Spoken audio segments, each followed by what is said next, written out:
Ready. Play. My name is Clara Towson, and I'm a friend of the show. Boom. I am Francisca George, and I'm a friend of the show. Perfect. Hi, my name is Susan Leemans, and I'm a friend of the show. Boom. Yeah. My name is Zainab Sammaz, and I'm a friend of the show. Boom. Hey guys, my name is Sasha Vickery, and I'm a friend of the show. Boom. Hi, my name is Lloyd Harris, and I'm a friend of the show. Perfect. Hi, my name is Jasmine Paolini, and I'm a friend of the show. Wow, Jasmine, you got it in one time.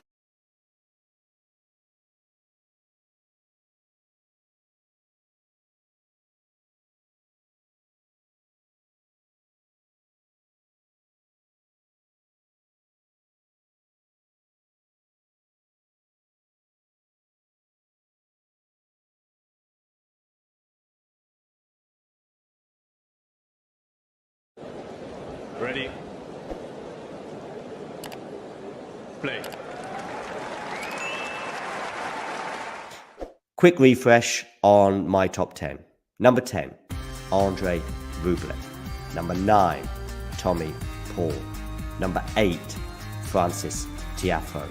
Number 7, Ben Shelton. Number 6, Taylor Fritz. Number 5, Daniil Medvedev. Number 4, Alexander Zverev. Number 3, Novak Djokovic. Number 2, Jannik Sinner. And number 1, Carlos Alcaraz. Do let me know your thoughts on my power rankings. Get in those comments below. And tell me whether you agree or disagree. If you enjoyed this video, make sure you hit that like button. Don't forget to subscribe and click that notification bell so you don't miss out on all things tennis.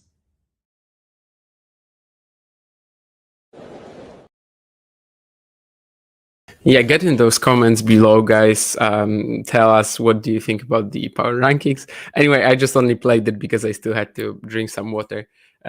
Anyway, Medvedev will be starting against Sinner soon. Should I share the screen or because I'm ready to do it? But oh, okay, it's gonna be done. Okay, then yeah, let's just focus on the match then. The US Open quarterfinal, of course, against Medvedev Sinner. I suppose some of you will want me to talk about the Świątek Pegula upset just now, if it is an upset even. But I will probably refrain from that until you comment or something like that. Although maybe there will be just some time during the changeover.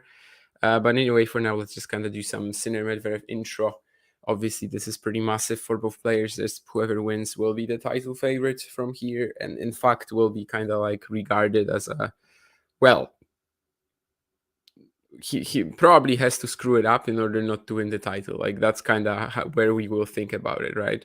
Because, well, Sinner or Medvedev are going to face Jack Draper, who hasn't dropped a set so far, but his opponents have been getting like, I don't know, the flu or something like that. Like every single opponent Jack Draper is facing is just really having a horrible day at the office, and basically just allowing Jack to kind of play very comfortably on like his 80% mode, I would say. Well, 80 maybe is a stretch, but yeah, he really hasn't been pushed so far, which is pretty crazy. And in the final, it would be Francis Tiafoe or Taylor Fritz, which, again, I mean, it's pretty tricky, but in a slam final, that's still much better than the opponents that Sinner or Medvedev have been facing. In fact, I mean, Jannik only has one slam final, and he's faced Medvedev in it. And Medvedev, of course, has had his fair share of facing Djokovic, Nadal, basically every single time. So also Alcaraz in many semis. So it would definitely feel different for Daniil. And I think especially for Medvedev, this is such a massive opportunity for that second slam, because the last few attempts, we have all like sort of seen that, yeah, he is capable of giving one peak performance, right? It's more what matters is the fact that he cannot really beat two of these guys in a row. I mean, 2023 US Open, he beats Alcaraz. He doesn't produce against Novak. It is what it is. 2024 Australian Open, he like gets so worn out by the final that he has to come out playing Sinner with this very aggressive game plan. that his body only lasts really still 2 sets with it. And 2024 Wimbledon, he beats Sinner in the quarters, rings a bell, and then loses to Alcaraz.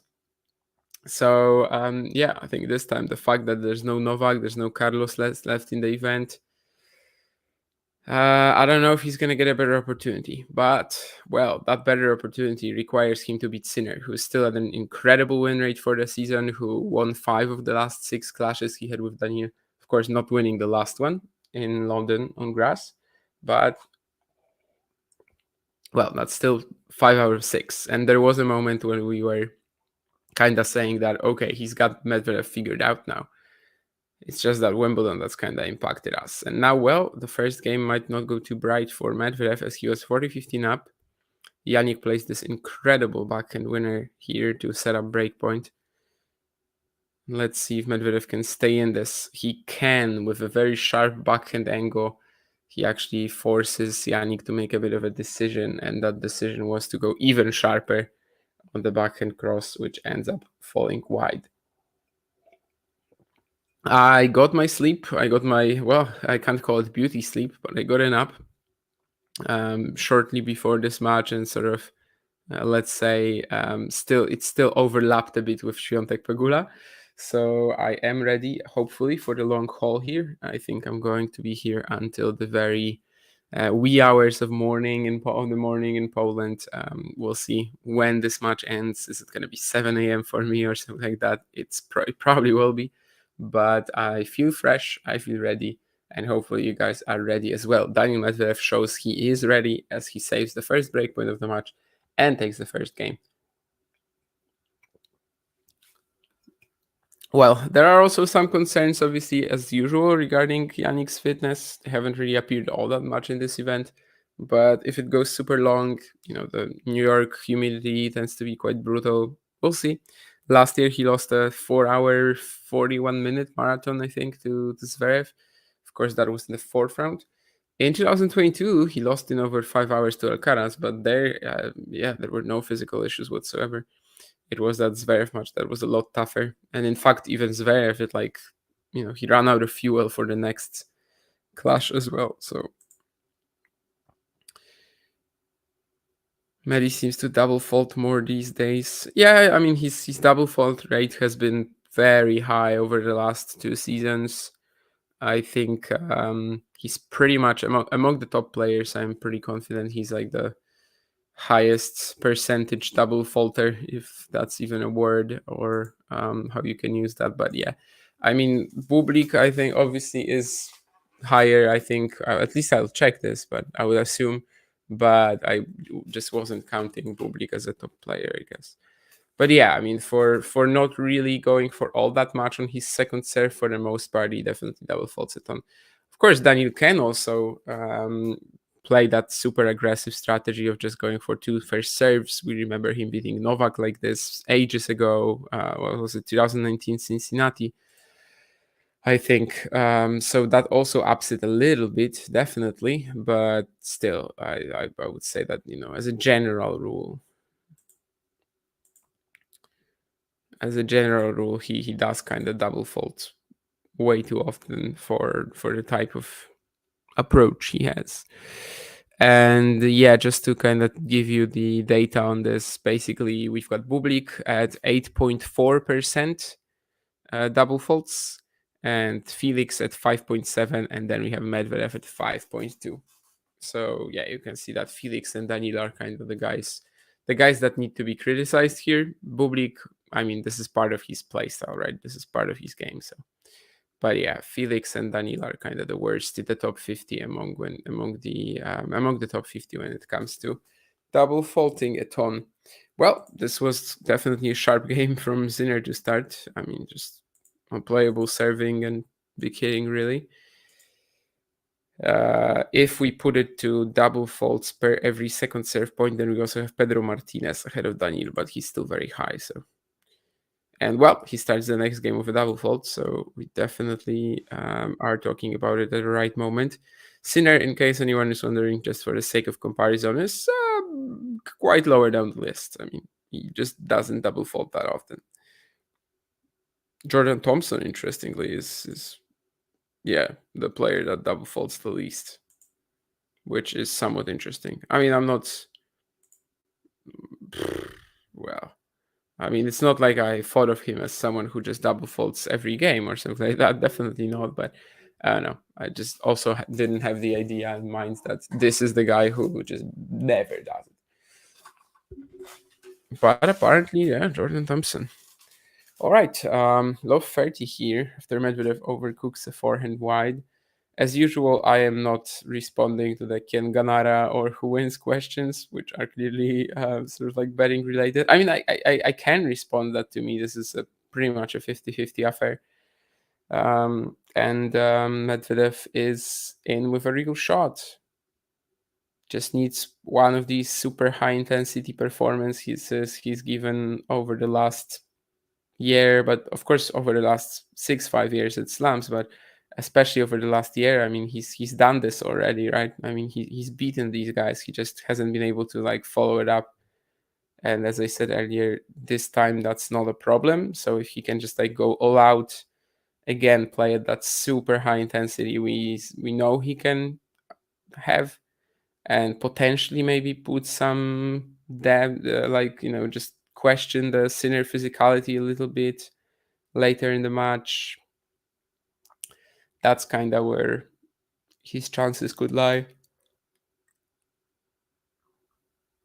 Of course, Sinner very well might be fine, might be prepared for that. As I said earlier, it's not like he's struggling in every single long match. 5 hours with Alcaraz here 2 years ago. Yes, he lost the match, but he wasn't cramping in it or anything. He was holding up fine in a real high quality encounter. And now down 2 breakpoints, Medvedev is again trying to keep Jannik in the backhand cross-court trade. However, this time it's Jannik kind of forcing the issue with the wide angle, forcing Daniil to take the, basically choose, and Medvedev tries to go deep with the backhand down the middle, but nets it. So there's an early break for Sinner, and of course these first 3 games, they have looked pretty powerful for Jannik. I mean, the service hold was just like 50 seconds, and both games featured him on return having a breakpoint. And yeah, I mean, if we get Jannik winning this, maybe he's even bigger favorite than Daniil will be, unless this match is like 5 hours or something like that. And of course, it would be kind of fun as well to have Alcaraz and Sinner winning 2 slams each this season. Like, well, I mean, we keep talking about these changing of the guard moments, and you can really keep finding them countlessly. I think, it's kind of obvious by now that the guard has changed, but this would be another kind of indication of it, right? 2 Sinner, 2 Alcaraz. And this would maybe be even worse for the guys like Medvedev, Zverev, Tsitsipas, and that whole generation, right? Who, well, is a bit of a lost gen in itself as well. Of course, Medvedev got a slam, but the others didn't, and they were since basically surpassed by the players who came next, including Medvedev. But at least he got that one. He also had many, many more chances than his peers. So, but yeah, Sinner of the early break.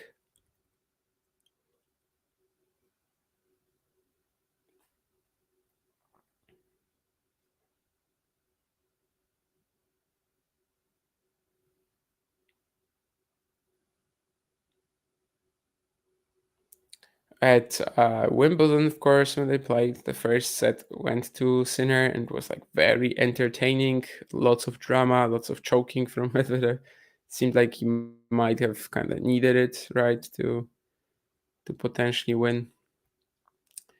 In the end, not, but we could see also how nervous he was in these matchups with top players. But then again, on the other hand, you have the Alcaraz one last year, in the semifinals, where he actually got the other player nervous, right? Just kept going with him until that free all in the first set tiebreak, and kind of just, despite Alcaraz seemingly having the blueprint to play against him at the time, still started putting doubt in his mind. Well, that's another line cleaner, if that's even a term, from Sinner down the line of the forehand. 9 out of 10 points in now. He's won.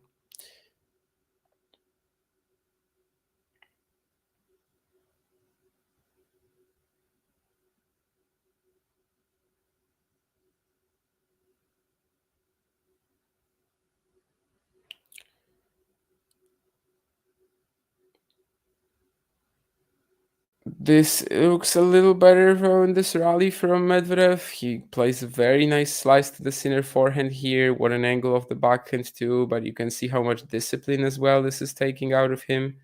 But he manages to do it. I mean, he is one of the players, of course, who's going to be most durable in a rally like this. And that was actually just a masterclass, honestly, this point. Jannik at some point just decided, okay, I mean, I need to somehow get out of this. And he plays a drop shot. Not a horrible one, but Medvedev is there to take it down the line for a winner. 24 shots, hopefully more rallies like this to come, because definitely it was quite fabulous to watch. Medvedev just surviving all that pressure from Jannik, playing some very good angles as well. The way he kicked him out of the court with the forehand cross, then he takes the sort of big hit from Jannik as well on, and then finds that backhand angle, which eventually I think was just what forced Jannik to press the issue with the dropper and ultimately pay the price. Oh wow, I mean, that is just some violent hitting from Sinner.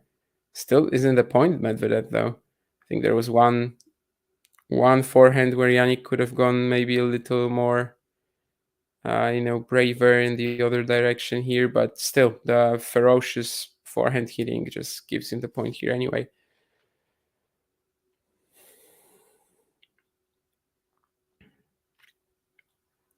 "19 shots now. That's what we want to see.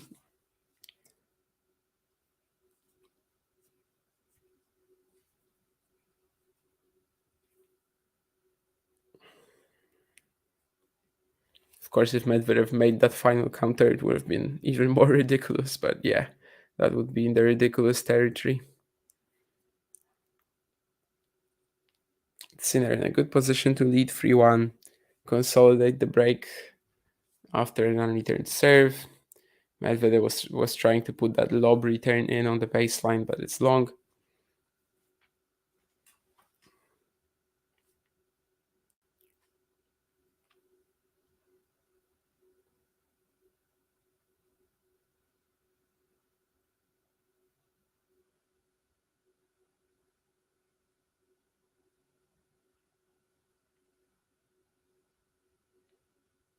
And so is his backhand return here. He kind of just floats it, and that's going to be 3-1 Sinner. Still having a really good start to the match, Jannik, that's for sure. The last 3 games, he's only lost 2 points, I think.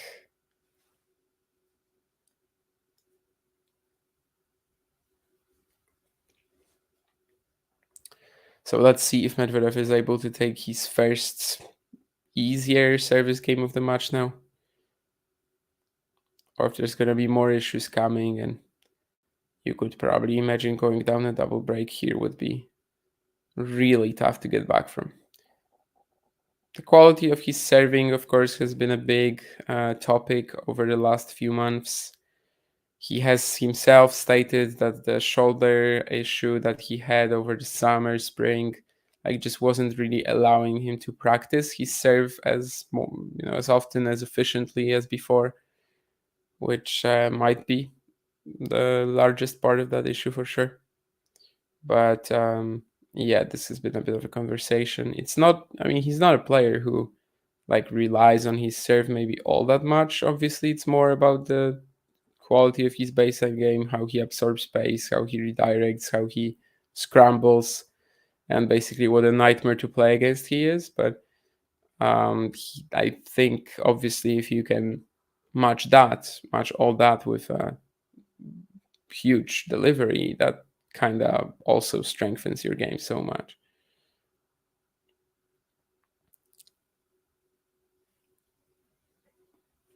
in the same vein that we were always talking with Novak, when one of the best returners in the sport also becomes one of the best servers, how are you going to beat him, really?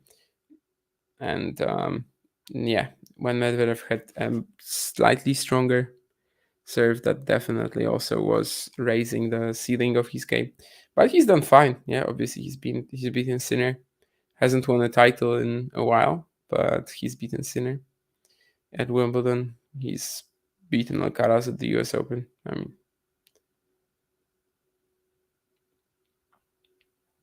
40-15 up here. Jannik is going to try to take the forehand very early of the Medvedev slice. That's going to be long.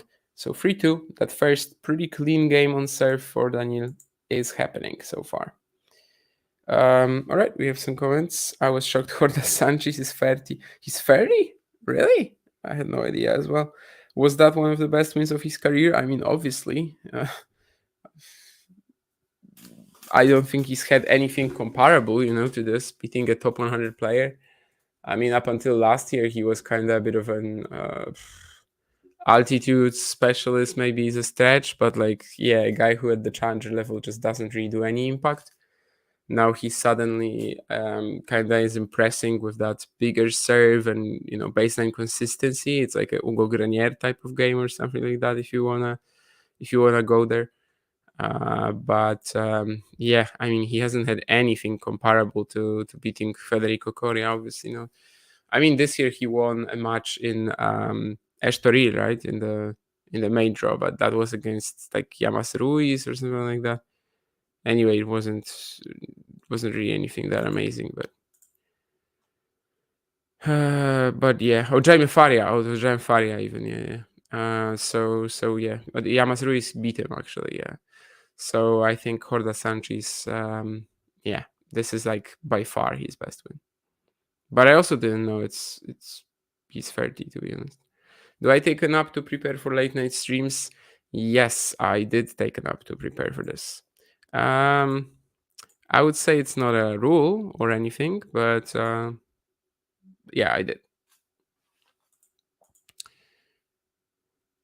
And no Janvier interview after the loss, probably not. Maxime Janvier would be yeah, I mean, I would be interested to hear how that went, because it could be the best interview of all time. If he just goes all out and starts saying that he hates tennis and just basically goes for it and starts just throwing shade at everybody. But it also could be boring. You never know. And also regarding the drop shots, who would I like to see using more drop shots? Well, there is this one player, and actually it's pretty relevant for today, who sometimes when I see some highlights from 2020, 2020, well, 2021 maybe not so much anymore, but 2020, 2019, I see that player and I want to see it again, and that player is Iga Świątek. I don't know, just throwing that much against Halep at the French, and you're gonna be just stunned with how different her game was.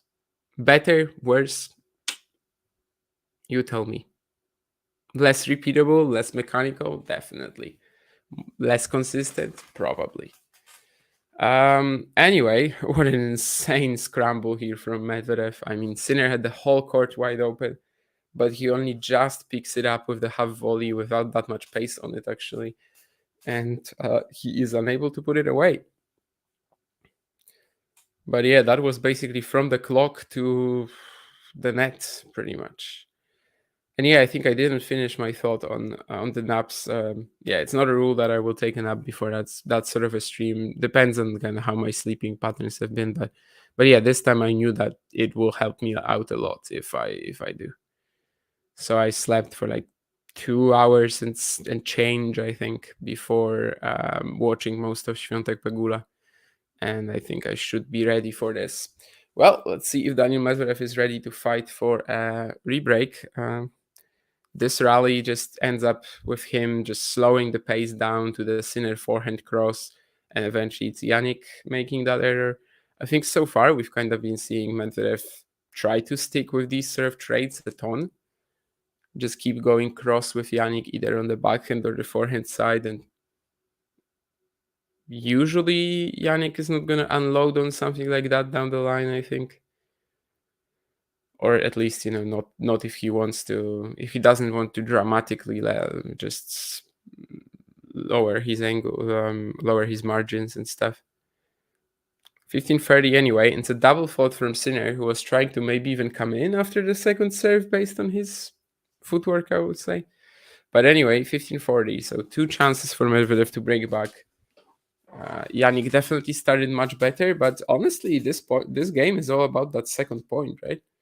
We've got Medvedev 0-15 down, and he chases down that incredible volley from Jannik. He wins the point somehow, and now he's got a brilliant opportunity to get right back in there. It's not a great serve from Jannik, at least it's not placed all that well, and it just kind of starts the point, doesn't do much more, but he will force the error from Medvedev here. I mean, I'm going to say force, but this is a ball that Medvedev makes a lot of the time as well. But it's still quite, it has to make it in the forced errors category, that's for sure. But of course, a master of defense like this, most of the time he makes that, which might also kind of be, sometimes suggesting that he misplayed on the break point or something like that. But anyway, here's one more opportunity. And it's going to be on the second serve as well. Last time Jannik was serving in that direction with the second serve, he double faulted. This time he puts it in. Again, it's just a point starter, nothing more. And there's a drop shot that Medvedev has a bit of time on. He's still in it. He's a wall at the net. But eventually that's going to be too much pressure coming at him. At least what this drop shot did from Jannik was that it got Medvedev to the net, but not on his terms. Maybe there was a chance for a redrop there rather than trying to play it with a backhand. I mean, honestly, when Medvedev was running up to it, the drop shot didn't seem too dangerous. So I definitely wasn't at the against the idea of just trying to smash it away with the backhand. When you look at it in hindsight, throwing in a redrop could have been a bit better because Jannik just stayed glued to the baseline. But of course, that hindsight is something you don't really get as a professional player. So Medvedev has just not converted these 2 breakpoints. And now let's see if he can earn himself another. Will be tricky here.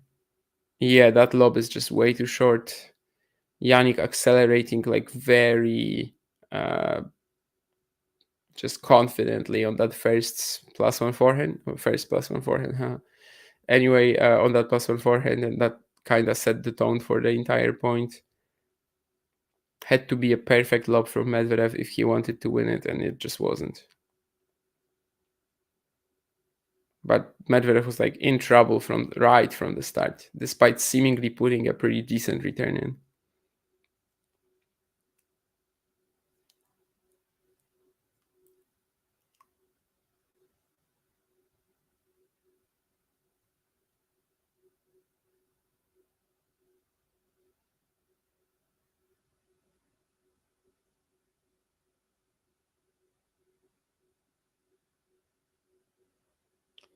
Jannik trying to throw in the out wide serve and volley again, but the serve is not going to land, so that will be tricky.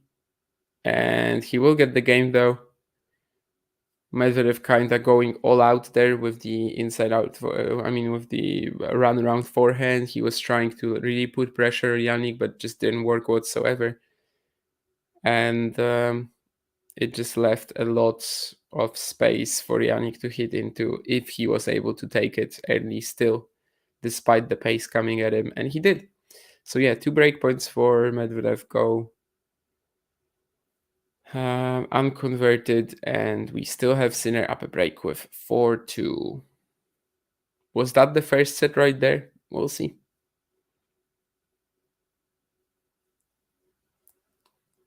I can't say Medvedev gave that away easily on the breakpoints, but let's just say he was not as disciplined as on the previous few points. definitely didn't just like gift them to Jannik. I mean that we cannot say at all, but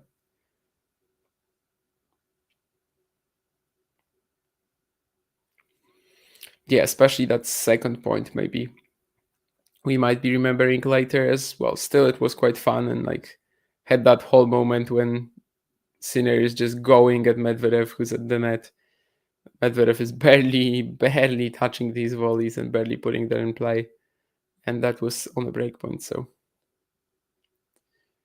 and well, Jannik might be pushing for another one here. That's a great return one to punch combo. Has got Medvedev just completely stranded after the deep return at his feet. And well, he is really putting in the pressure now.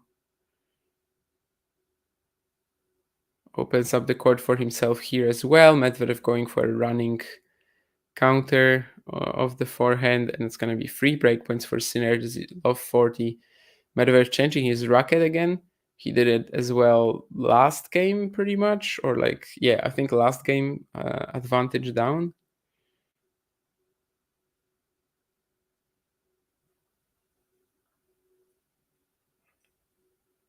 Maybe he's experimenting with different string tensions, but we won't find that out, I guess, until soon.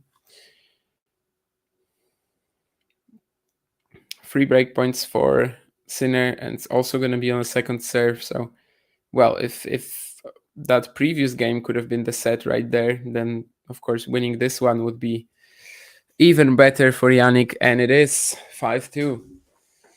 Well, that was a bit of a stinker game from Medvedev to give the set basically to Jannik here.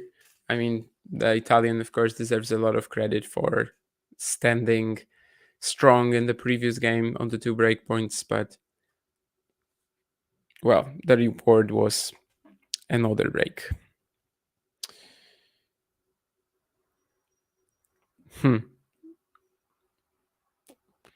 Yeah, he cracked his Technifiber stick, as you said, but I was thinking, did that like happen on camera? Did we actually see a crack, or how did that happen? I was wondering. But anyway, never mind. I was listening to a Tennis Warehouse interview, says Brazy, and Dolhide revealed she wears out 1 A6 hardcourt shoe per week. Yeah, I can imagine that, honestly. The shoes, I mean, obviously I don't train at anything close to the intensity of these guys, but like my shoes have very similar sort of ways in which they just get destroyed over time. And I think it's just from like footwork patterns, especially in table tennis. I actually can maybe even show you what I mean.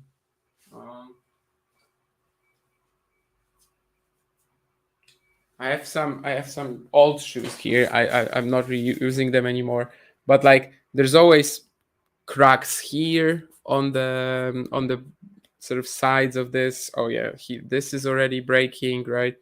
And like there's also this which is already breaking, and I think that's really like, yeah, basically, oh yeah, here you can see that this went out, and like every single shoe I have, it kind of ends up falling apart the same way here at the top especially.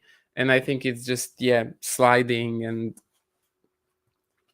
and stuff like that. So I can imagine that like pro sportsmen in tennis, table tennis, whatever else, yeah, I mean, they have to just like go through their shoes extremely quickly. But of course, for someone like Dolhide, it's not really a problem. I mean, she's gonna be she's gonna have these shoes, you know, paid for by the company, by ASICS, as you said. So it's not like for her it's a massive issue, but I can imagine for some of the lower ranked guys it's actually a problem.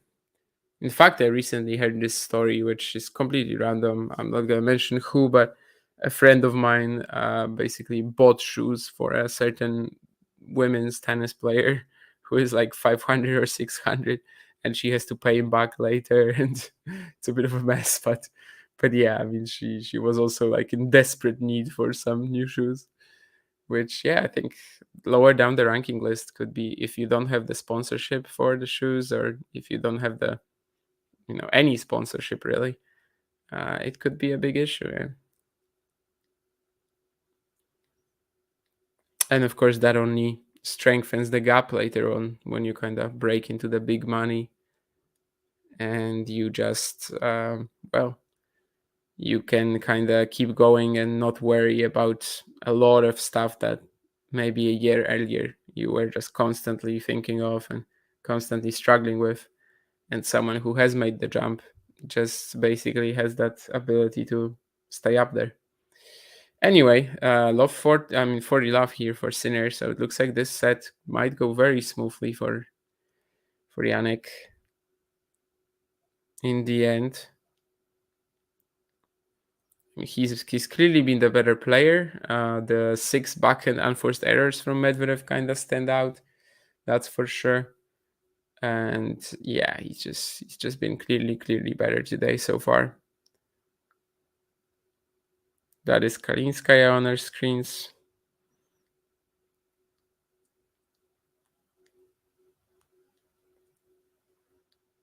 Had a bit of a shocker this event against Haddad Maya in the third round.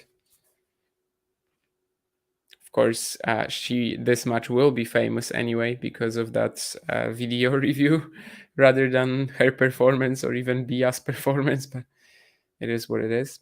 Anyway, Medvedev lost 40 down. He's kind of decided, I'll still fight for this. He fires this second serve return winner of the backhand crosscourt. So there's just one more set point for Jannik now. And well, we have a rally. At least that's it. But again, it's going to be the backhand unforced error from Daniil. I mean, this time at least he was trying to go for it. So, it's an explainable and acceptable error.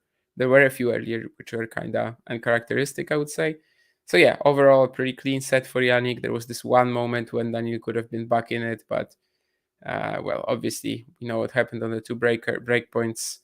One of them, Jannik plays a drop shot and kind of still has Medvedev on his terms at the net and just keeps going at him until he finally breaks him apart. And one of them, he just ramped up the pace and Medvedev wasn't quite ready to handle it. 15 unforced errors from Daniil in 8 games. That won't cut it, obviously. Just 6 for Jannik, and just loads of first serve points won for the Italian as well, 91%. So yeah, 6-2 set. It's obviously the best of 5 format, and it's not the end of the world for the Russian, but we have another set like this, and he's in a horrible situation.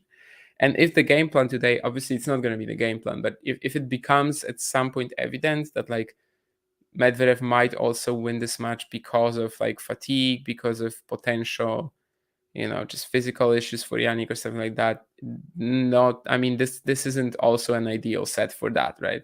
I mean, it's 35 minutes. It's not particularly taxing physically. So, we'll see how much of a setback that is for Medvedev based on how he looks in the second set, I think. Because if we get another set like this and Jannik is leading 6-2, 6-2, for example, in an hour and 15 minutes,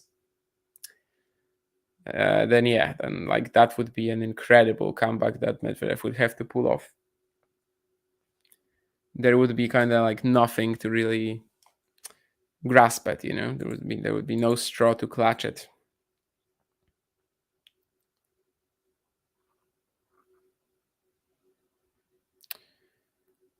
How long did it take me to work that out? It's very tough for me to say, honestly. I don't remember by now. I mean, I'm sometimes using, one pair, sometimes using one. I'm also using for these shoes for like, my shoes that tend to be used for like everything, basically, from tennis to table tennis to running.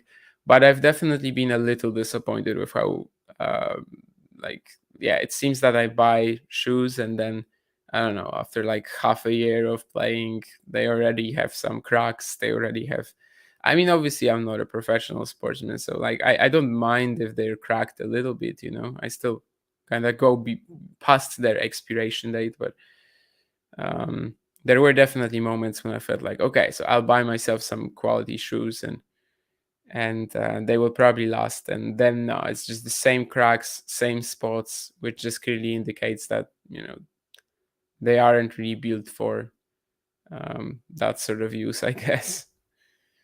Anyway, I also heard that basically some of the shoes manufacturers are saying that like after the pandemic, the quality of shoemaking has dropped a lot, which is quite interesting. I mean, I don't know the full details on like how that happened, but apparently there's a really like huge rise in the number of like customer complaints right now, and how many people are turning their shoes back to the shop. I actually have to do it with one pair as well, because it's just not normal what happens to it. Like, yeah, I mean, basically, I have this massive crack throughout the shoe, and it's not even a sports shoe. Like, I wasn't running in it, I wasn't playing tennis in it, and it's still on the like warranty or whatever. So I have to do it, but my problem is that I don't really know when to go to the shop, because, well, I spend most of my mornings pretty busy or sleeping or going for a run. And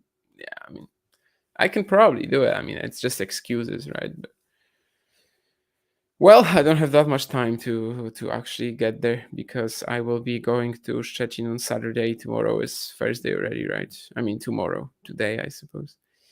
I don't know. Anyway, this is neither here nor there. My shoe returning journey will be done at some point anyway, and probably without your guys' knowledge.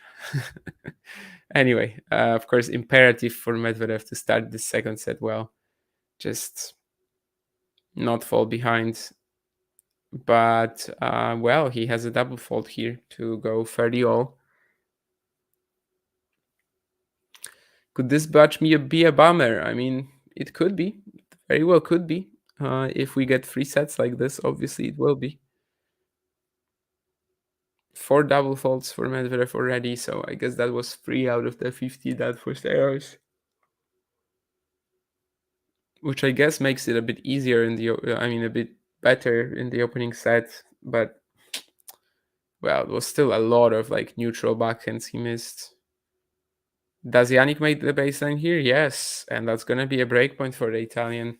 Just lots of depth here, kind of catching Medvedev off guard. I like Gilles Servara here. I mean, he's just like, he's irritated.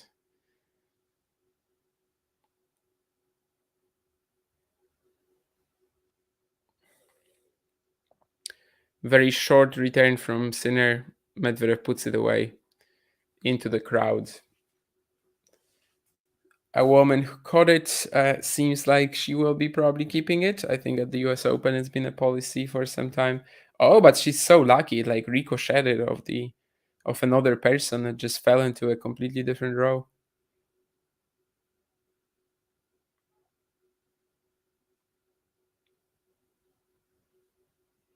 Personally, I think that at all the main tour events, maybe especially, they really should be allowing the people to keep the ball. I mean, these are multi-billion events. Like they really don't need that one ball, to keep going. They can afford it.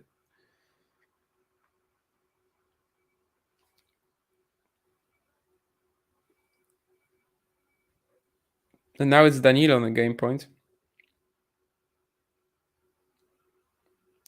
And Jannik will dump this forehand into the net despite getting a pretty decent opportunity after another super deep return of serve. That's, of course, been one of the best parts, I think, of his game this season as well. How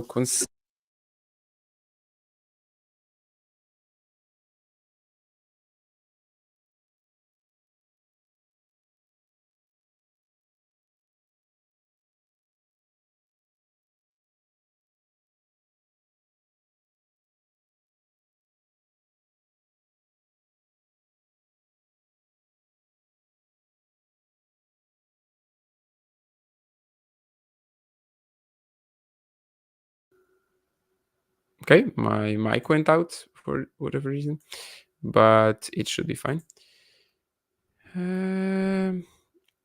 Let's see. That was a great win for Lok over Holmgren. Yeah, I mean, what has happened to Holmgren since Porto, right? I mean, he lost to Lok.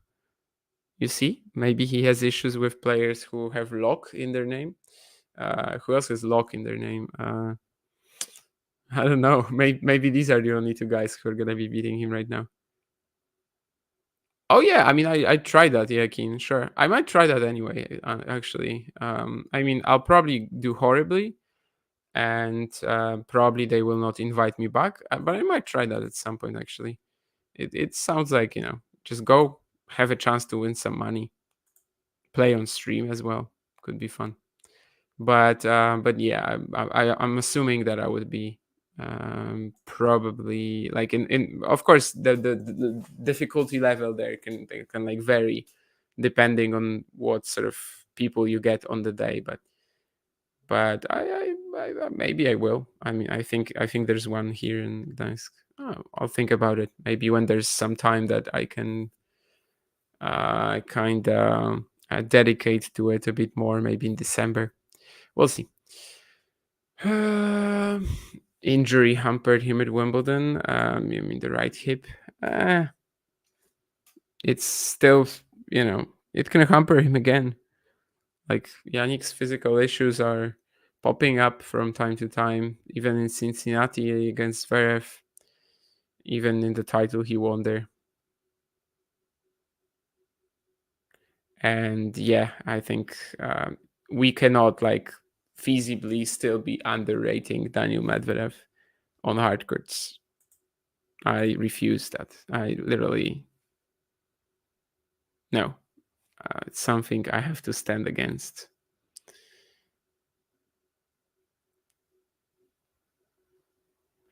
Majority of tennis balls end up in landfills, says Brazy, but because vulcanized rubber is really tough to recycle. Yeah, that's probably true.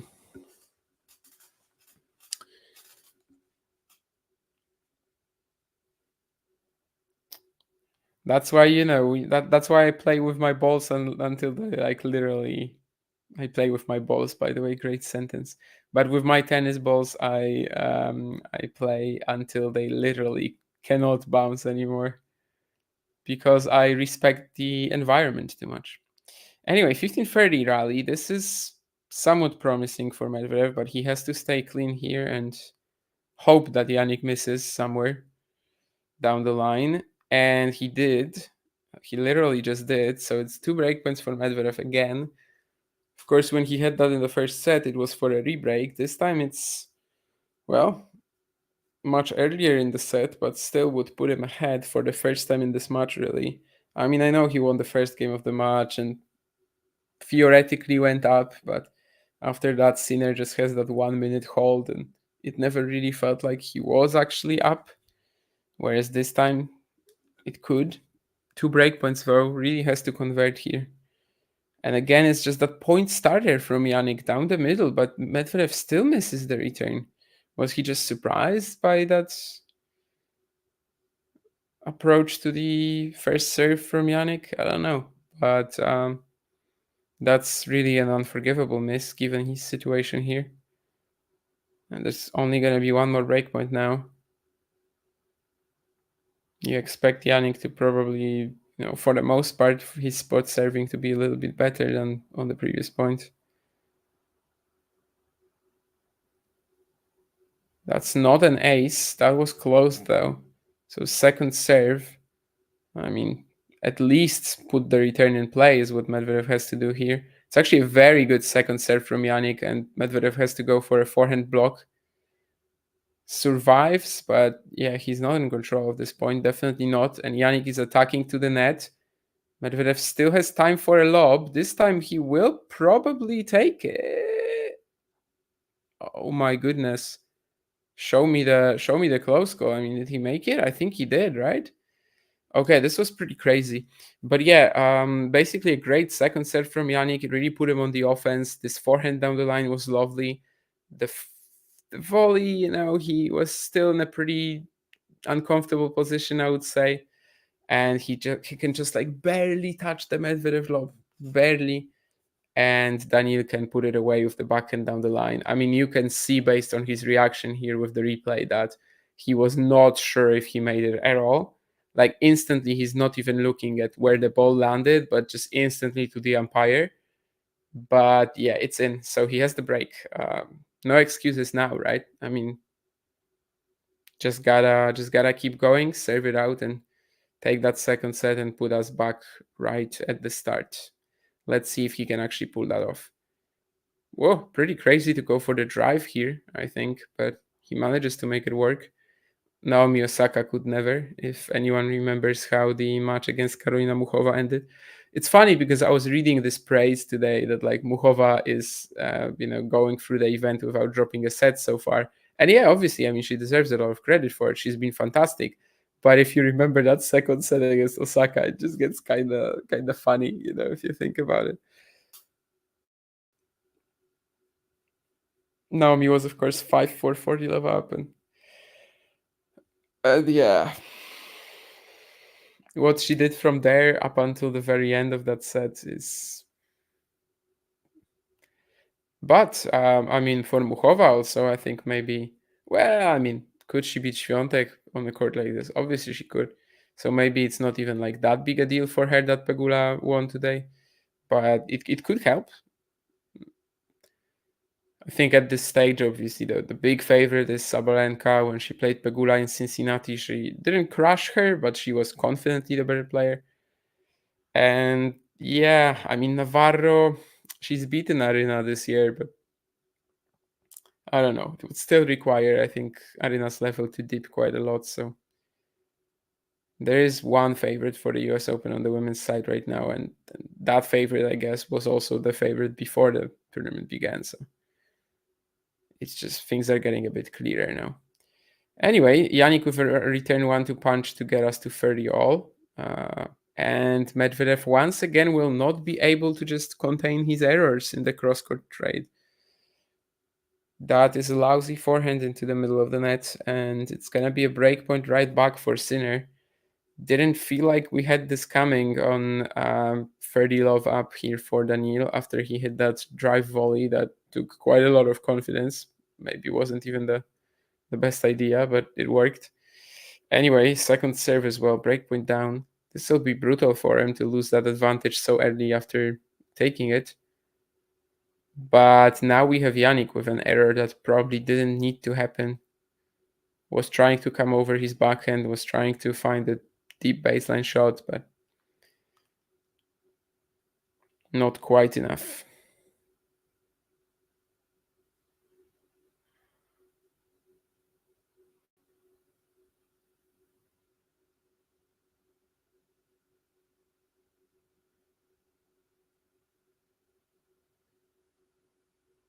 Wow, what a backhand line here from Medvedev.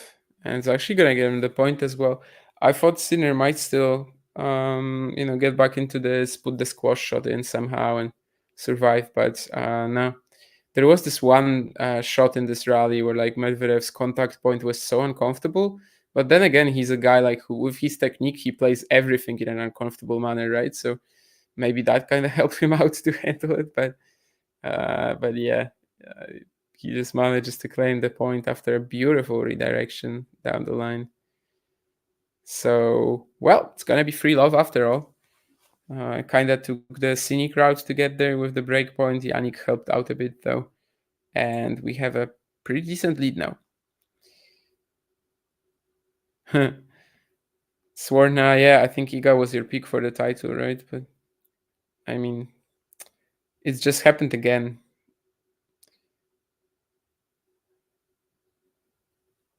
The Frenchman threw those leads away?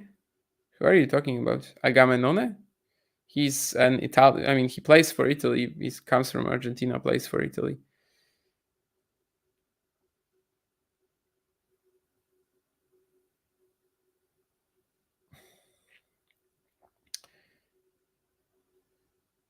Yeah, exactly, Jane. That was my idea over the years. I was trying to play like dead ball tennis matches. I was trying to play with horrible balls, just for that Porto encounter. Yes.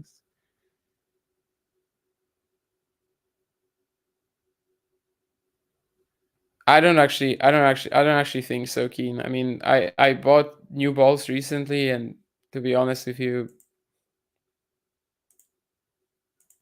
it wasn't the sort of impact that I was thinking about.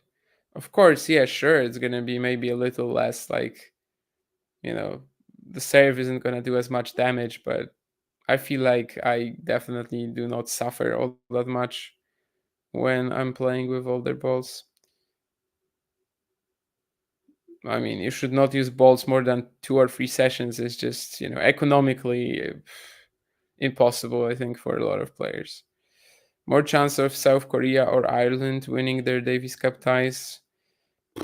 Let me see the lineups for Ireland and Tunisia. Is it just like the usual squad for Tunisia? Is it all their best guys? So Eshargi, Dugas, Mansouri.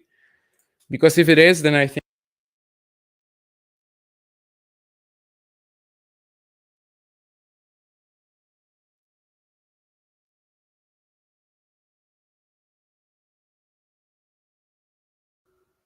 Once again, I lost my connection to the mic.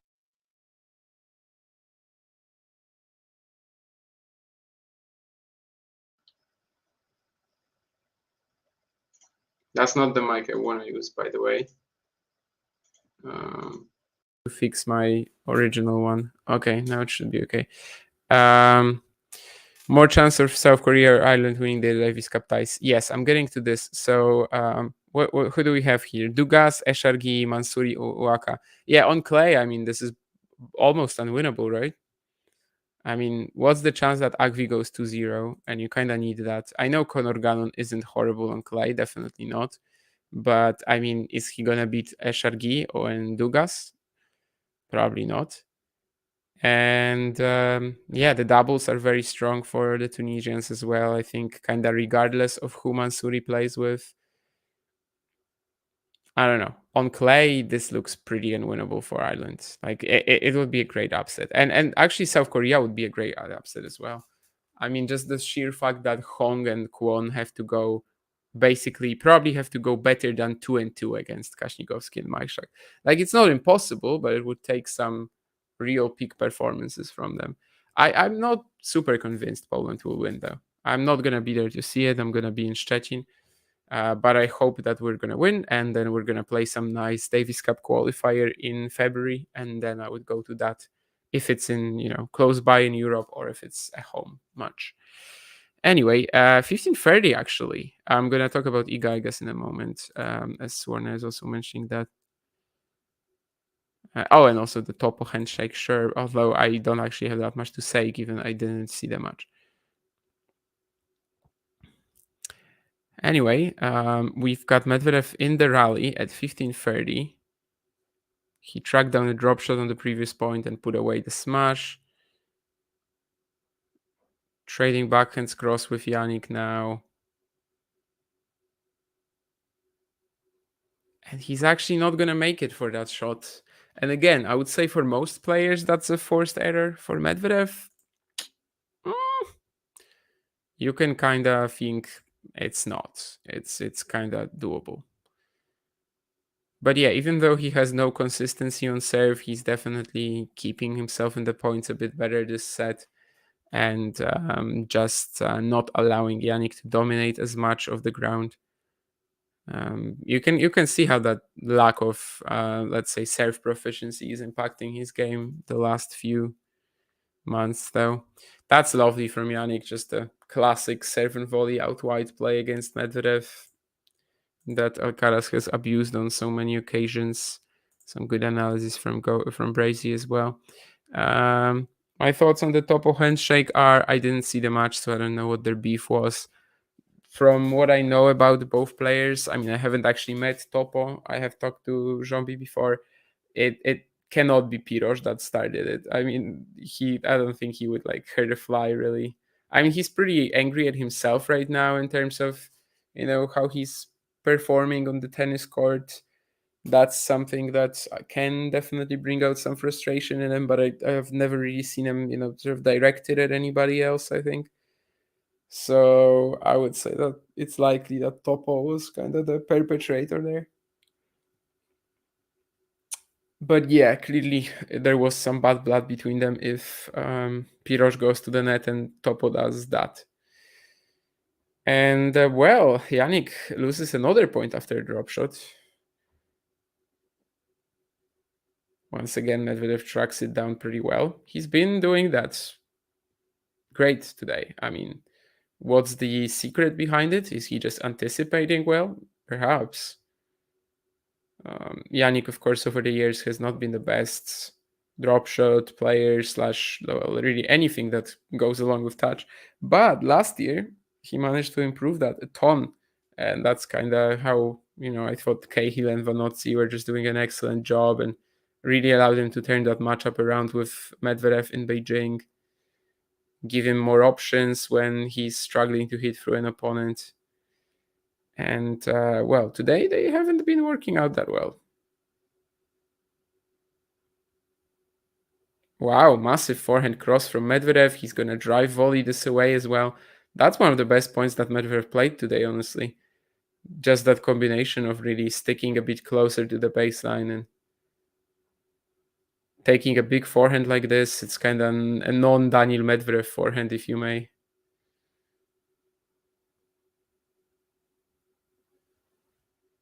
On the replay, it almost looks like he breaks his elbow on these last two shots. It's just some of the most unorthodox technique we have at the top level, obviously. If not the most unorthodox we have, but it's effective. Gets into this point as well. Can he actually produce some pace of the forehand wing here? He cannot, but he can produce some good angles, that's for sure.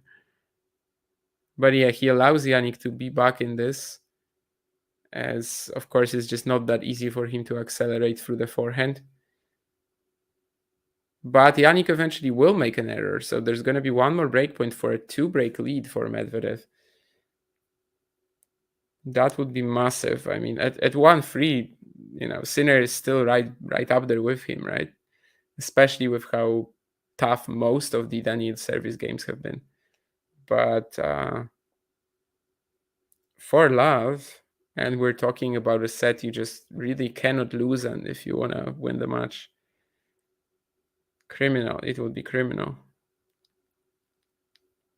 You go to jail if you lose a set like this. And you wouldn't exactly be a smooth criminal.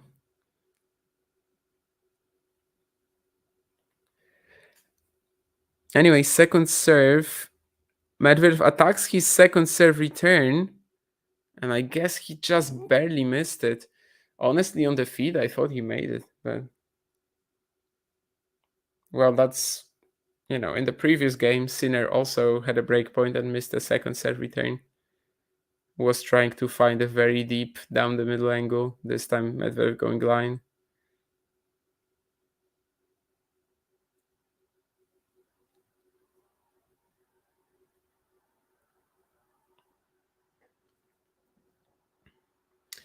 And once again, Jannik is back to the trusted serve and volley.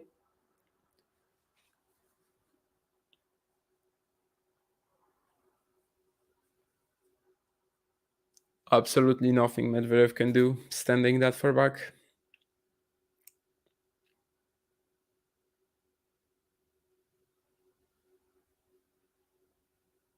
At least against a server of this quality.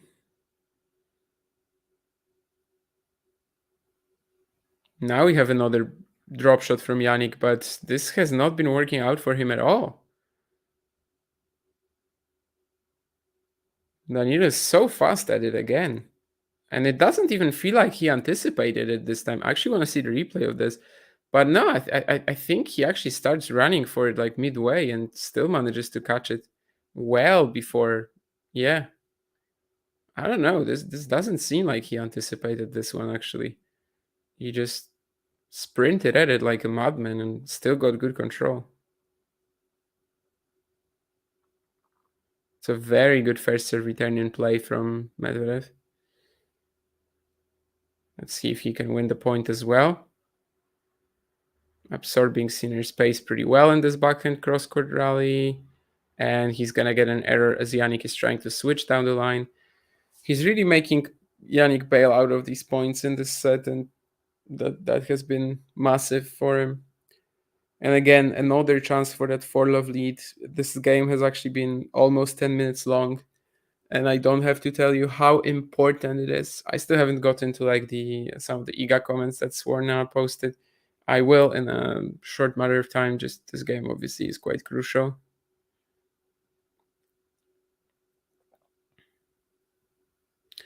And a second serve, I think Jannik was trying to serve and volley breakpoint down. The last time he had a second serve return on a breakpoint, Medvedev tried to go line, missed it. This time a little more conservative. Just trading backhands cross with Jannik now. Gives him a bit of a short ball. Sinner doesn't fully take advantage though. Now, if they're like just trading backhands like this, I guess the depth isn't as important. Medvedev actually starts hitting through his forehand a bit more, but Jannik, of course, is okay, just casually getting it back.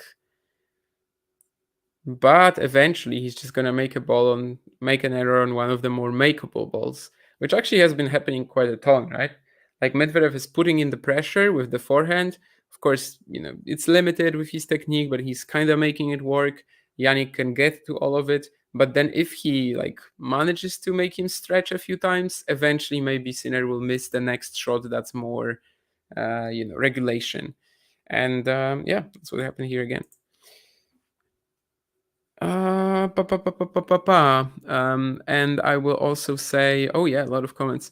So yeah, with Świątek, I will say that I think that it's high time, like next year, for a big run at the slam that's not Roland Garros. I mean, you cannot base your event. I mean, tennis is a brutal sport, right? I mean, she's still the best player of the season. She's still got an incredible win-loss record, but yeah, I mean, her year is still kind of based on one event, the French Open. And in that event, of course, she also had that second round match point against Osaka, right? I mean, to save. And I think something will need to change at some point.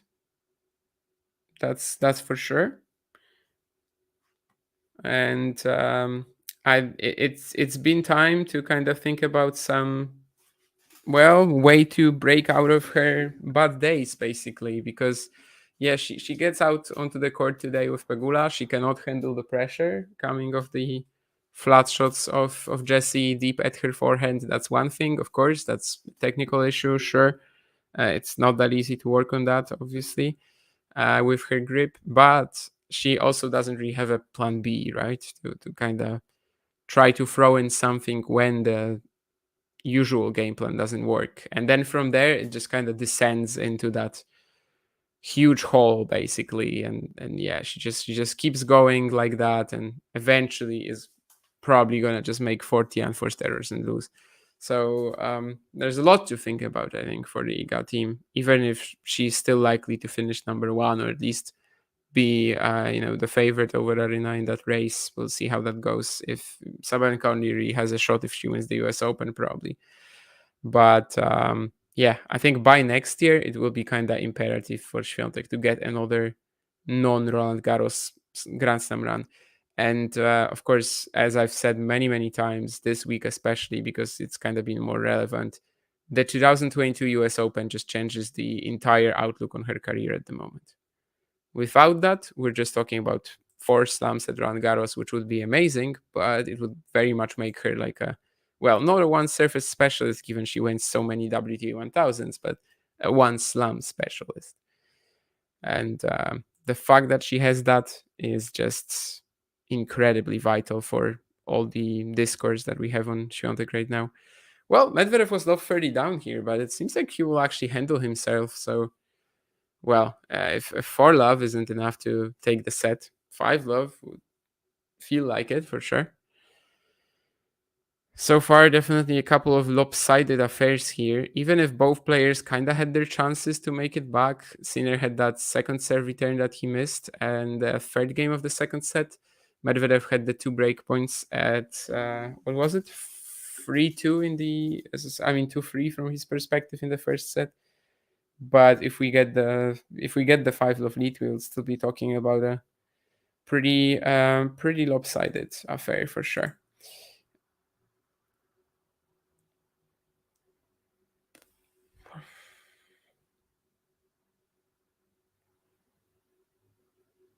Hi, Jake.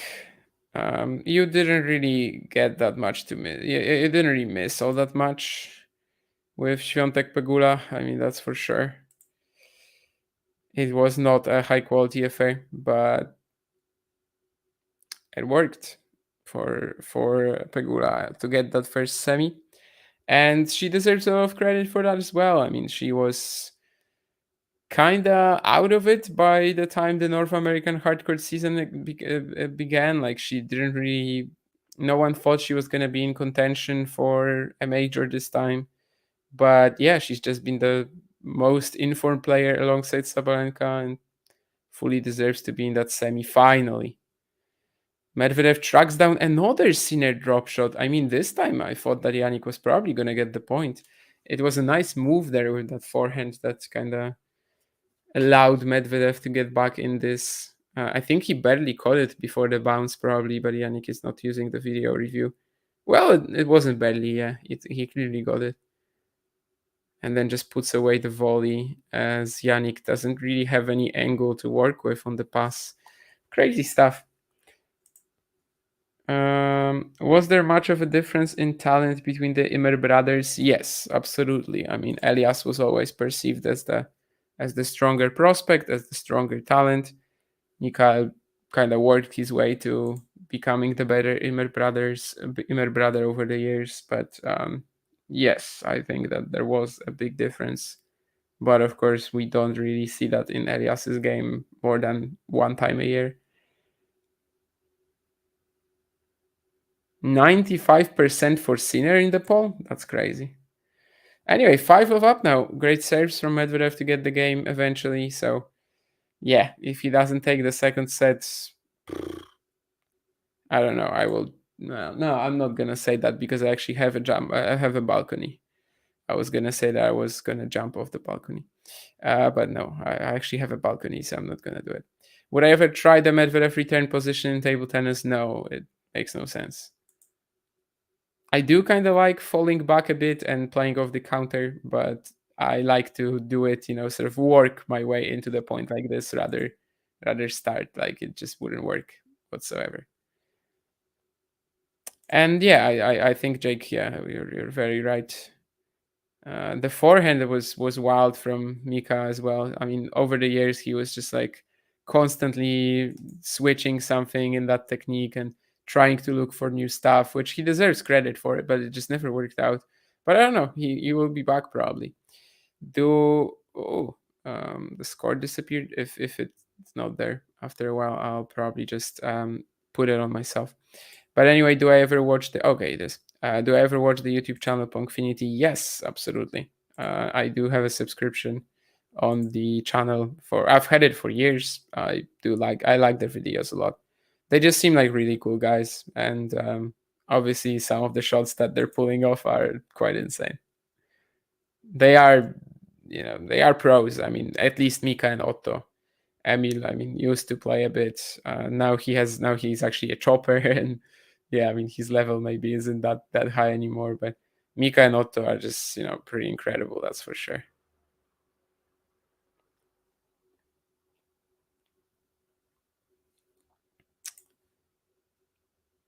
They had Otto Virtanen in one of their trickshot videos. Yes, that was probably my first exposure to Otto Virtanen. And I'm pretty sure that when I first watched it, I was not aware of who Otto Virtanen was yet. And then I kind of rediscovered that video after a few years. But yeah, they did have Otto Virtanen in a tennis trickshot video, which is of course kind of rare for them. Most of them are just them and a table tennis hall. JPEG ease of win. Yeah. That was kind of brutal. I mean, the 0-4 first set, right? And then she never has a chance at getting back into it. And but we've seen losses like this. I mean, it just starts poorly for Iga, and then she just descends into that, and there's no real way of breaking the rhythm of the other player. I don't know. A lot of these errors that we had today are caused by how Pegula is playing, are caused by how flat she can go through the Iga forehand, especially when she's like really feeling it and believes in herself. in this matchup. I mean, a lot of the previous encounters between Pegula and Świątek have actually been close, unless on like, Cancun last year on a really slow court and stuff. But like US Open was very much, relatively, even affair 2 years ago. The French as well. And of course, she's beaten Iga a few times before, but yeah, 6-2, 6-4. It was definitely also a different match to that 6-2, 6-2 win that she got over Świątek at the United Cup in 2023, where she was just like viciously attacking everything that Iga threw at her, and of course was much more familiar with the Sydney conditions there than Brisbane. Today, it wasn't quite like that. It wasn't quite as aggressive, but still, I think we cannot just say, okay, Iga played very poorly. It also is caused by the opponent, but the lack of reaction from Świątek when things start going wrong, yeah, that's kind of the main thing to blame for her, I think, here. Anyway, Medvedev serving for the set. That was kind of, a quick game on the Sinner delivery, but at love 5, I think Medvedev was maybe even already thinking about trying to serve it out a bit. And, well, he puts that first +1 forehand away pretty smoothly. Looking sexy while at it, obviously, with the crazy stuff that his arm does when he's trying to hit regular shots. One of a kind, really, but it's definitely one of the best players of the world. Again, in that backhand cross trade, Jannik trying to mix up a bit. He's got Medvedev defending, but yeah, it's not going to be enough to get the error from him at all. So 30 love for Daniil, as he is very close to securing that second set. And yeah, basically getting us a best of 3 match between these two. Rally's won 9 shots or more. Medvedev is now leading 15-8, which I think after the first set he probably would have been down in them. But things have definitely improved a ton in terms of his overall shot tolerance, consistency, also the level of like sustainable aggression. Serving, even the last couple of games, has looked better. And wow, he puts another +1 forehand away. Honestly, this is a shot that match point down Medvedev would not be going for, but well, he does here. And it's 1-all. Lovely. Pretty quick sets, which is actually nice for me, right? I mean, I want to go to bed at like a reasonable hour, which will be 6 a.m. at this point. But we'll see. Do I think Iga needs a coaching change? I think it is well within the possibilities, the capabilities of her team, of Viktorovski as well, to switch things up. I think that it's fine to keep going with the same coach. Just the coach probably also needs to change his attitude a little bit to her game. When it comes to the mental side of things, the Daria Abramovic's work, I really cannot judge it. Iga is definitely looking very tense in some of these matches and putting a lot of pressure on herself. Would it be better if she was not around? How am I supposed to know? It's just not something we cannot really. Oh, this was Simone Biles. Yeah, thank you, Brazy. I was looking at that woman and I was like, I know her. I just couldn't place her, And I was thinking, is it like Sasha Vickery or someone like that? But yeah, it's Simone Biles. Yes, thank you. My tennis-specific shoes says lasts 4 months, says Dave. And how often do you play? That's kind of the key thing here. But yeah. Probably because they slide all the time on hard courts, even in practice.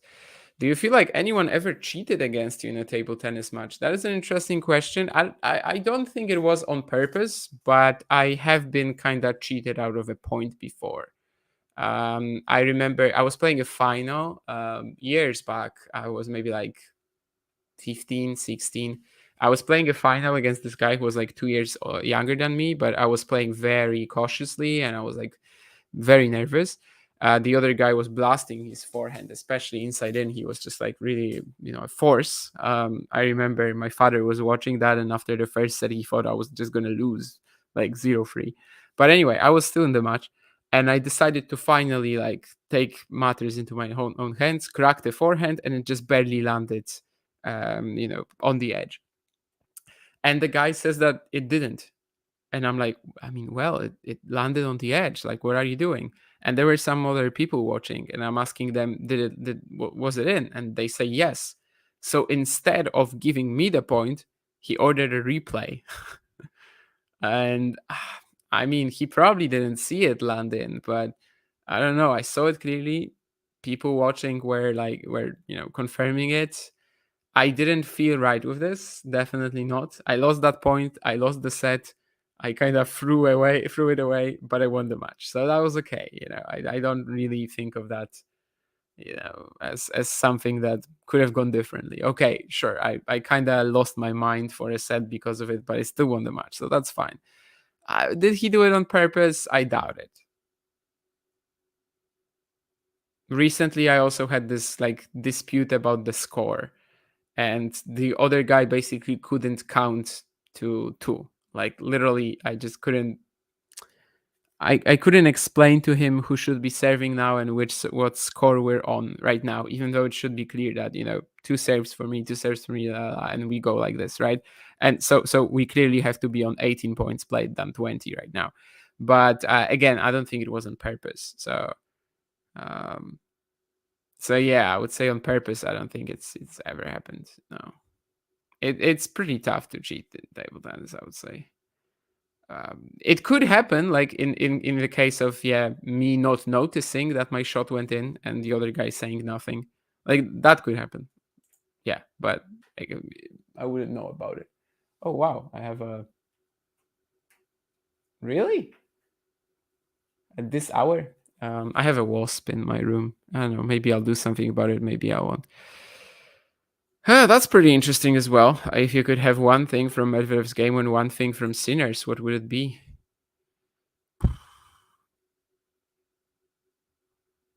I mean, Sinner just always had this very, like, despite not having that strong physique, like, he has that incredible ability to accelerate on the ball, kind of out of nowhere, right? So it would have to be that. I mean, right now, you could probably go for the serve as well. Sure, maybe you could also go for the ability to put consistent deep returns in, but that's not something that gets me going, so that would probably not. And Daniil, I mean, I guess it would just have to be his, like, scrambling, right? Just how out of like uncomfortable spots without his usual contact points, he's still able to produce a good ball. He's still able to extend the rally. Kind of has to be that, I think.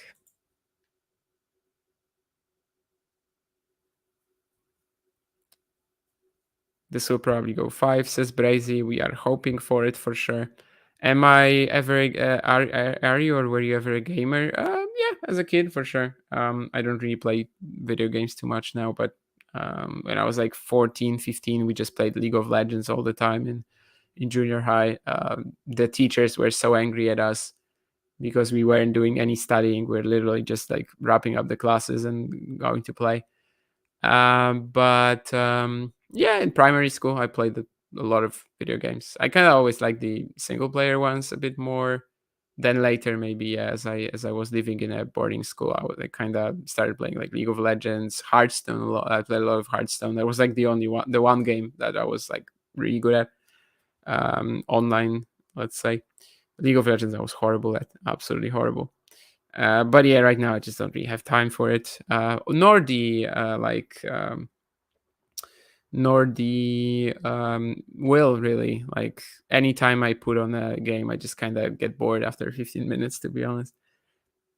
Stealth games I love, like Hitman, Splinter Cell and stuff, a lot of that, but yeah, not really, not anymore, and probably never again, really. Simon Viles, what are you talking about? Simon Biles. It's definitely not Simon. Do I have better memories of Donald Duck or Donald Young? What the hell? Oh wow. Okay, so let's get back to the match for now. Medvedev double faults at 15-all in the second game of the third set. Even the second point of this game, honestly, was a bit shaky. I mean, Jannik was very close to making that pass. So could be a bit of a pressure moment for Daniil coming up. Again, pretty comfortable in the backhand trade. Can Jannik do something about it? He doesn't go line yet, but I think Medvedev is kind of expecting it by now. And it's actually Daniil who's going to throw the ball into the middle now. But now we're back on the trade.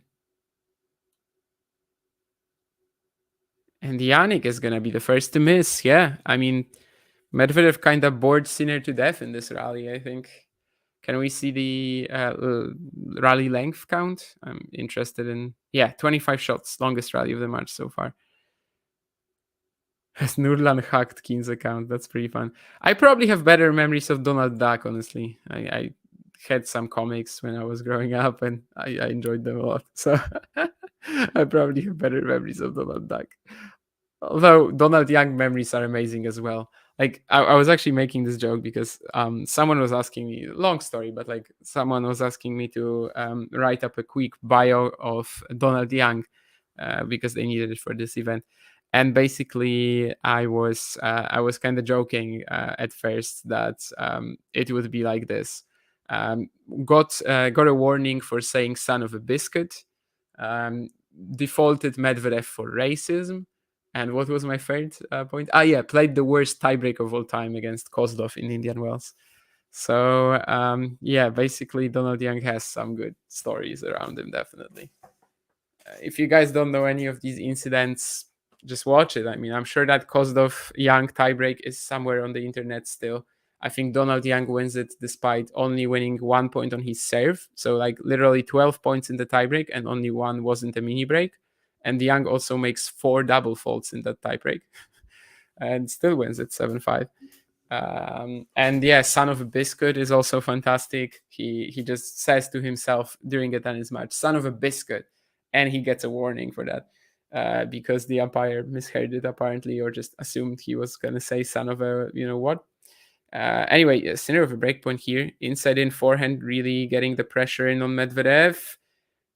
And wow, what an answer as well to this backhand down the line. He kind of just plays it open stance, loops it back. Medvedev is out of the court, has to come up with something, but he just doesn't. He still tries to get it over the lower net in the middle, but it's not close. And kind of out of nowhere on this point. Like it was a very quickly played rally, just Medvedev taking that first backhand, thinking he's in control, then suddenly being so far wide of the playing surface, and we have Sinner now up a break.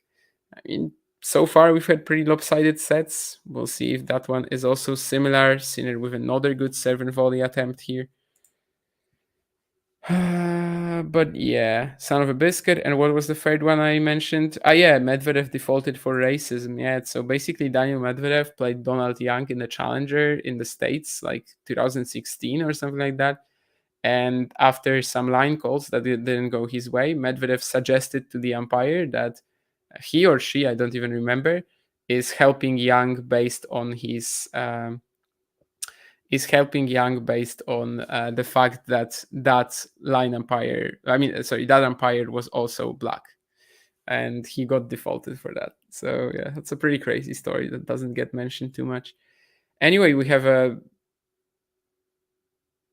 video review now? I mean, Sinner still won the point, right? But yeah, it was a not up call. Like Medvedev did not get to it in time. So yeah, we have a video review, and based on our previous experiences, they're not good with their not up calls.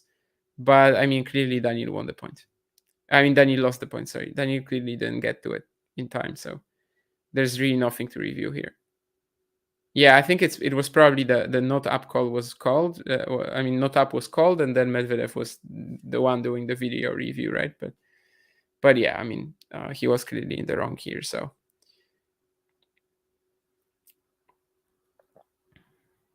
This time we don't get the Kalinskaya Hadatmaya mistake from the umpires, thankfully.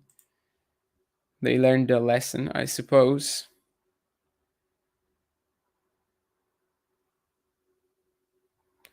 Actually, yeah. I mean, I've umpired some table tennis matches, Brazy, and table tennis kind of needs VAR. Like, you know how tough it is to call lets, or how tough it is to call edges on the other side of the court. I mean, on the table. That's why actually, like the highest level of professional sport, they have two umpires usually, and one is on one side, one is on the other. Because if you're just sitting there, in that small umpire table, like first of all, seeing lets is just a guessing game a lot of the time. That's one thing. Like a lot of the lets just get uncalled. And the other thing is that basically, if there's an edge on the other side of the table from where you're sitting, you're not gonna know. So thankfully, the events I was umpiring, like they weren't anything big. Like it was like some juniors and this event for like handicapped students. But I've done that like 3 or 4 times now, and also a couple of junior events. And basically, like they weren't that important, right? So no one was really like super angry at me if I got something wrong or if they were not clear about some call. But yeah, I mean, just doing it in a high stakes game,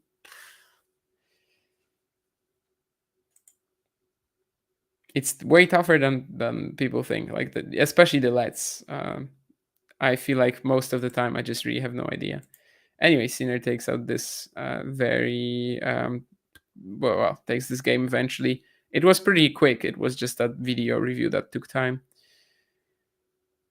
And yeah, Sinner is playing Medvedev's match. Medvedev can theoretically rally backhand to backhand all day long, but in the first set he was kinda just losing it all the time and missing a ton. 15 unforced errors in 8 games. But some of these rallies, definitely Medvedev has been just so comfortable in, and yeah, as I said, boring Sinner to death in them. What's the yellow banana incident? I don't have an idea.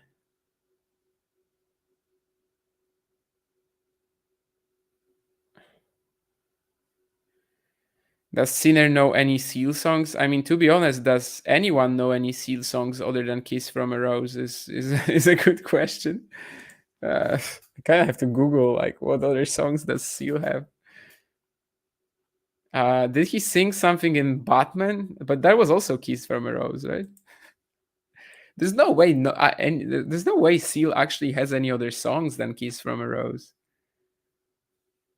Yeah, I think it was also "Kiss from a Rose" in Batman Forever, right? So yeah, that doesn't make sense. He really doesn't have any other songs. I mean, I'm looking at the titles and I mean, even on like the first page of Google or whatever, they're showing me a lot of covers that he did. Like, obviously, these aren't his songs.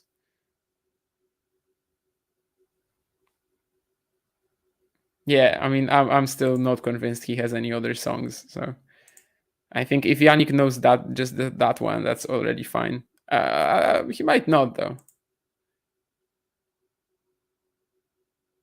What was it? Anisimova? I saw a wild quote from Anisimova the other day because apparently she's from the same place as Bruce Springsteen, and someone was asking him about it, her about him, and she's like, I don't know who that is, and they sang like "Born in the USA" or whatever, and she's like vaguely knew who that was, and she says, I was born in 2002 or something like that. Like, what are you expecting of me? And that's just insane, to be honest. Like, what? I don't see how that matters if you were born in 2002 or 2001. I mean, I don't know when Anisimov was born, to be honest. I mean, it's somewhere in that time frame, right? I mean, 2001, yeah.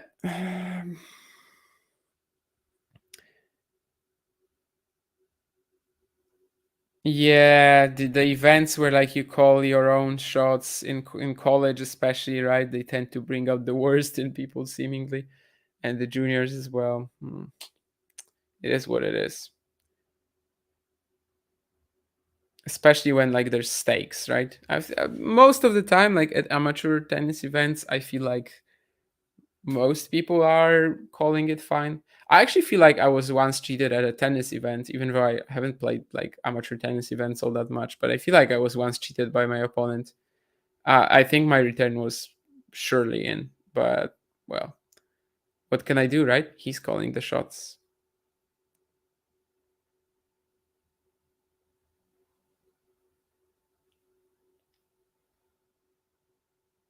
I remember. I think I was there with my father as well, and I was like later. I was like, oh well, in the tiebreak, my return I think was in, and he's like, yeah, but why didn't you bring it up? Why didn't you say something? And I just said, I mean, I'm not gonna be able to change his decision, right?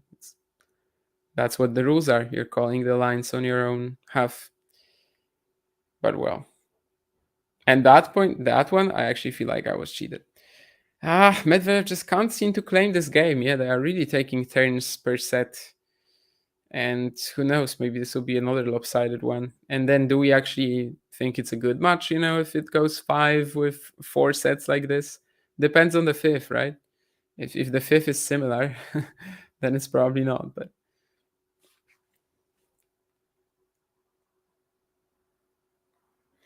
and yeah, that's a huge return at Medvedev's feet from Jannik, and it's gonna generate a breakpoint. So yeah, we might just have another very lopsided set. Servara not exactly at his happiest again. Gilles Simon keeping his cool a bit more.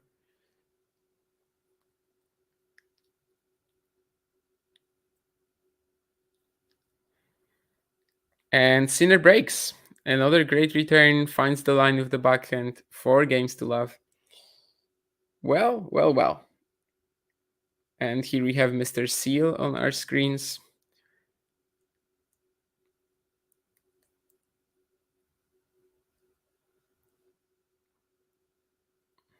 It's pretty incredible, actually, how famous he is.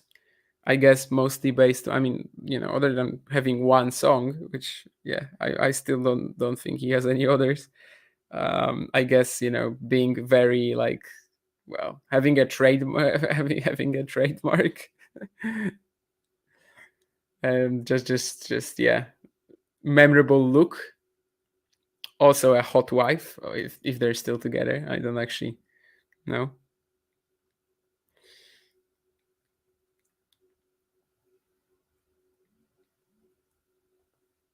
Here we go. This is what you come here for, the analysis of Seal being a celebrity. Well, this is very quickly going into Sinner's hands, this first set. 12 out of the last 15 points have gone his way. Of course, if he serves it, if he puts his serve, if he holds here, he's gonna be 5 love up. And yeah, we might just have one more very lopsided set. I can't say that it's been incredibly entertaining. Ooh, that's a very narrow miss on the backhand return line from Medvedev. He's disappointed about it. Every point like this kind of gets Sinner closer to sealing the deal. Sealing, haha. Did you hear it? Sealing the deal in the third set.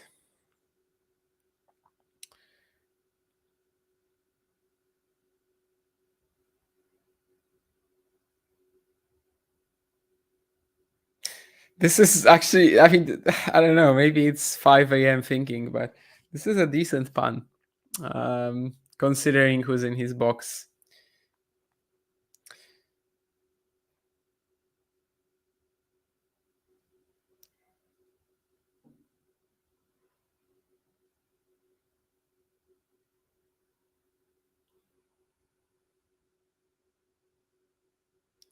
But if you just write on Twitter, can Sinner seal the deal, and you got that S, capitalized, will people get it?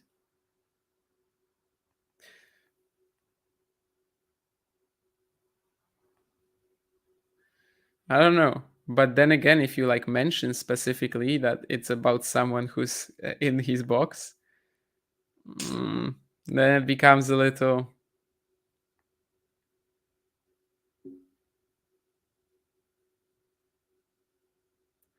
Maybe I'll do an emoji with a kiss and a rose. That will be better. That's a horrible tweet, but I really want to do it now. Actually, it will be fantastic. I'll do the rose. Yeah.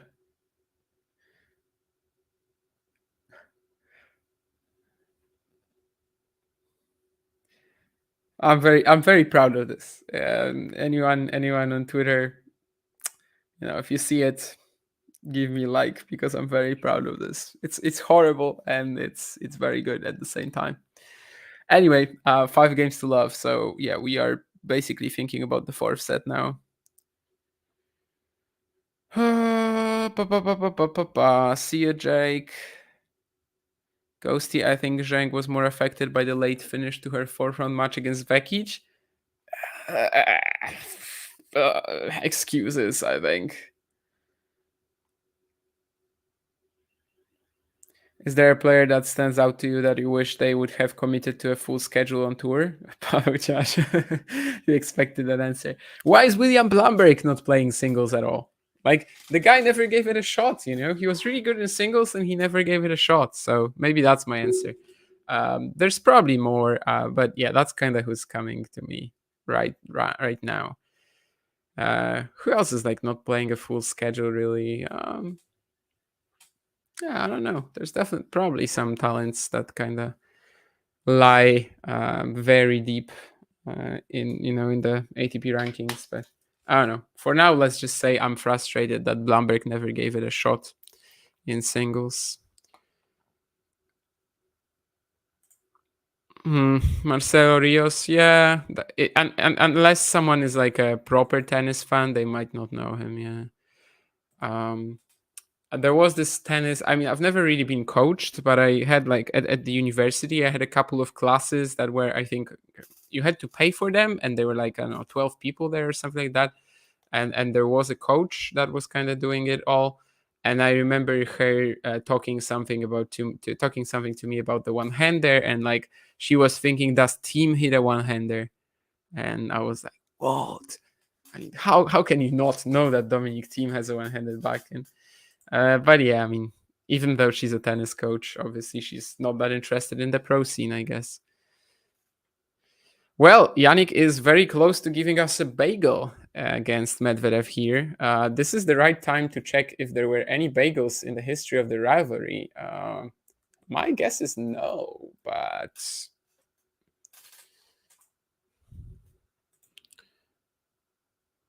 yeah, it's another great return 1-2 punch. When you're watching this set, you're kind of... Oh, no, there was actually a bagel, right? Yeah, for Medvedev at the ATP finals. I forgot about that because that match ended being extremely close in the end, but yeah, I mean, there was a bagel for Medvedev, so Sinner might secure his. And when you're watching this set, you're like, how did Medvedev win the second set 6-1, right? Does he make the forehand here? No. So it's 3 set points for a bagel for Sinner, yeah. This has been a crazy match. I mean, literally, they cannot even go for sort of like that pattern, because right now we have a 6-2 set, 6-1, 6-love, and I mean, they can't win 6-1.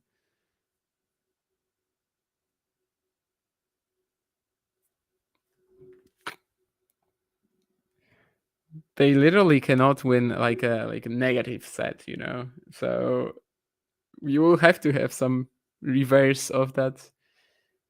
The next set is even more lopsided than the previous one pattern. I don't know. 2 set points still. Let's see. Does Medvedev have the fight in him to really keep going here? Well, for now he's putting the balls in play and saves 2 break points. In Ireland, both tennis and golf are still associated with the middle to upper class. Is this the same in Poland? Golf much more than tennis, for sure. Golf is not very popular here. Like if you are golfing here, you are probably rich. Tennis less so these days. I think it's changed the tone with the success of Radwanska, Świątek, Janowicz, Hurkacz. Yeah, I don't think it's the same anymore. Keen. I don't know if it was even ever the same, to be honest, because I think ever since I was sort of like aware enough, I think tennis was treated at a different level to golf here. Golf just, yeah, like it's really even tough to find a golf course. I don't really know where any golf course is next to me. Anthony, so many poor quality matches at this US Open, says Swarna, and I think people do complain about that a lot, yeah. And well, Medvedev actually gets the game from 3 set points down. It kind of just went over in a flash. It went by in a flash, to be honest. But still, of course, Jannik is 5-1 up, but at least it's not a bagel. Yes, lots of straight set wins and mostly uncompetitive. Yeah, that's what's been happening on the main courts recently, that's for sure. Świątek Pegula today, can we call this uncompetitive? I think we can. Draper, all of his matches just suddenly have his opponents being like at a horrible. What? Okay, no, he missed this, right? Yeah, okay, never mind. I thought that Medvedev just hit like the most ridiculous return I've ever seen. But yeah, Draper's last matches were such a bummer. Sabalenka, of course, has been just ripping through the field. Muchova, pretty much the same. Yeah, I think in like truly like memorable classics, other than some outside courts action, like Evans Khachanov first and foremost. What else was a match that like really delivered? I think Diallo Fils was super good, but on Ash or like the main courts, we've had mostly Shelton Tiafoe, right? And we also had there's one more that I'm blanking. Oh, Osaka Muchova, I think, despite being a two-setter, was definitely what we were hoping for. But otherwise, yeah, it's been tough. And this match, even though we actually have, different two different players taking a set so far, right? We've got both players already with at least one set. Yeah, it's not been the best affair for sure with how easy these sets are for either player, and it's kind of like the excitement level isn't really there for the most part. You're kind of watching the, up until the first, well, not up until the first break, but up until the second break, and after that you're just waiting for it to kind of move on, basically. And they are in a way as well. Like I'm not really sure at 0-4 in a match of this quality, you are really hoping for a comeback. Maybe the last set, you're really gonna go like extremely all out, because you know that this is literally your only chance. And yeah, 40-15 Sinner, he missed 3 set points in the previous game, but now it's going to be a bit more tricky to survive.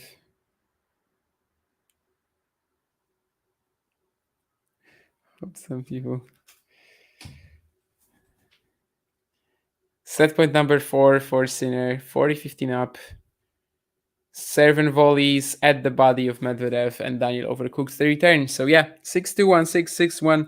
After just 1 hour and 45 minutes, we are already 3 sets in. And it's word number 1, Jannik Sinner, leading to 1.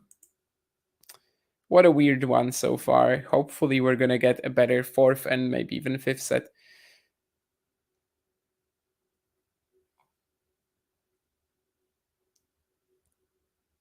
Yeah, Anthony was there for the Draper de Minor match with Tom and Bruno, I think, as well, joining.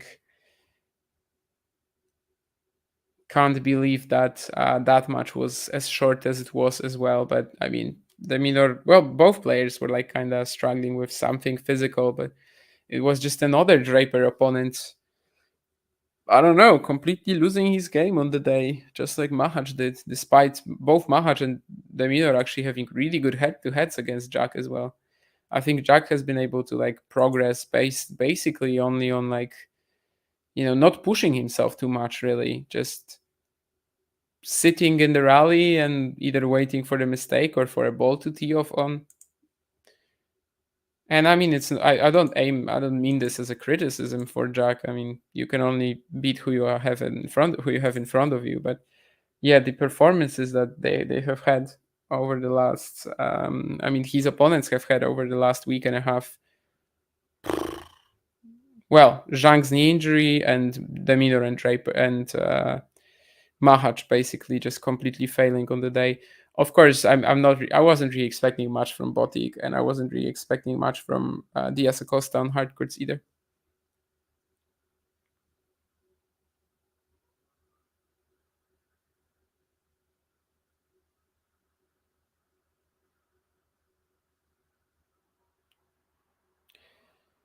Yes, Keen, I am very much. I definitely want to watch Jay Clark right now. No, thank you. I'll take a pass this time. Usually, every single Jay Clark match, I'm like, yeah, let's go. But no, not this time. Against Wenger, okay. Jessica Sakaridis is the better match, let's be honest. Maybe even Keegan Smith against Ilagan. First 2 sets of Sinner Paul were pretty good, says Ghosty. I barely watched it.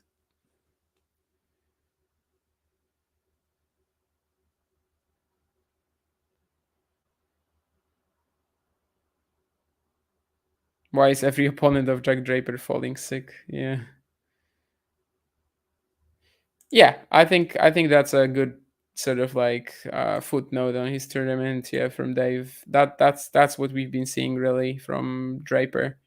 He's just serving great. He's okay surviving in the rally against guys who either feed him the error or just cannot hurt him offensively at all. Like Mahat was just an error machine. That's one thing. The Minor, when he tried to play aggressively, he just couldn't do anything. Like his shots weren't getting through the court at all. And well, of course, you're going to get some overreactions from the British media and British fans who are going to say that, well, Draper is just insane right now. But, I mean, he really hasn't had to do all that much, despite winning 15 sets in a row. But, yeah, again, I don't mean it as a criticism. It's not really an opinion that he won't be able to step up. We just haven't seen him forced to. Like, literally, he just hasn't been pushed for 5 matches. Everyone was, from start to finish, much worse than he was.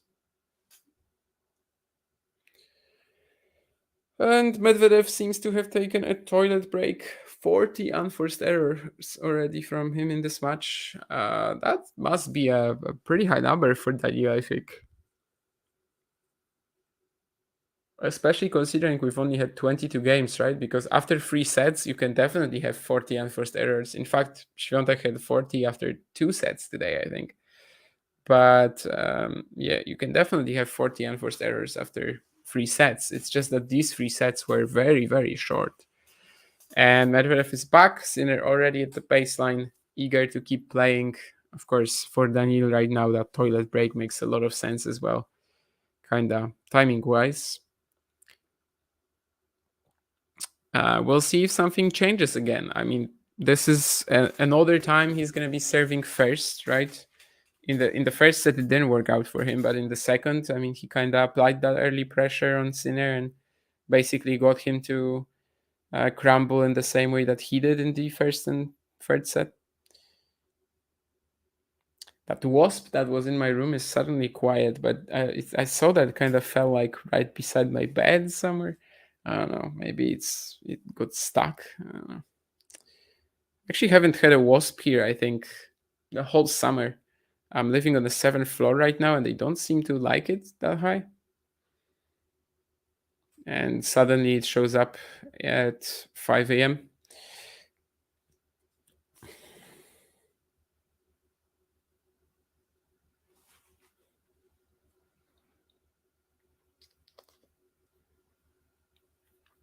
Well,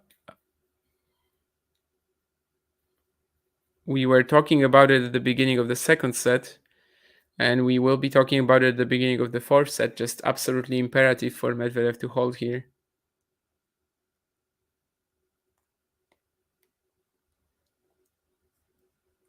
And it's not a good start. With another regulation ball missed on the backhand. As Jake said when he was entering the chat, like Medvedev can usually trade backhands cross the entire day and just kind of not be bothered by anything. But at least in 2 sets today, it's not really been the case. And he needs a reaction quickly. Yeah, you knew that Sinner was going to find the inside in there, but at least Medvedev is still on the point, and he will actually win it eventually. I think for the most part, his like strategy of winning these points against Jannik is that he's actually not winning the rallies when he's trying to like force the issue and well, these shots aren't the ones that actually end the point. But when he's trying to force the issue and he actually gets Jannik to like move around a bit, stretch a few times, then eventually he's gonna get an error on like an easier ball, just like it was right now. which I guess makes sense as well. But well, that is very, very close to the baseline return from Sinner. This could have been 2 breakpoints easily, but apparently it's not. Medvedev is gonna do something. Okay, so he's not satisfied with one of the balls. He's giving it to the umpire. And Liechtenstein is agreeing with that.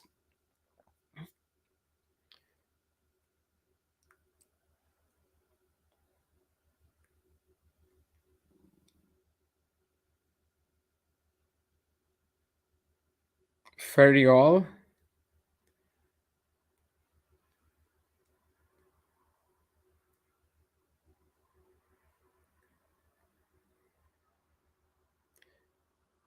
I think Jannik missed this, right? Yeah, this time just better discipline from Medvedev off the ground.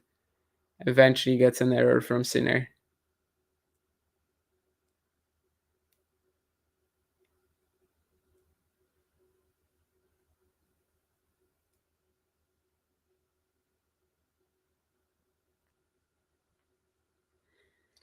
And yes, Medvedev gets the first game. Is this going to be another 6-1, 6-2 set, but this time for Medvedev? I guess that would make sense, you know, that would be like the kind of at this stage, I mean, why not? And then just give us a phenomenal 5th set, deciding set tiebreak, right? That would kind of be the best option for us right now, I think, in terms of watchability of this match, the entertainment value. There is this phrase that we often use, right? That they never played their best tennis at the same time. And I think in most cases that we use it for, it's not as evident as in this match.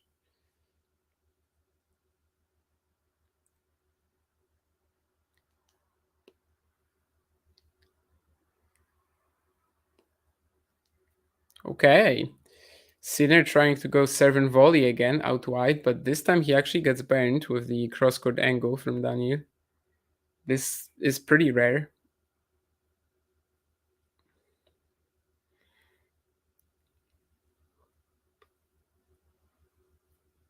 Third return winner for Medvedev, none for Jannik so far. But we know that Jannik tends to go for like the safer target on return, maybe.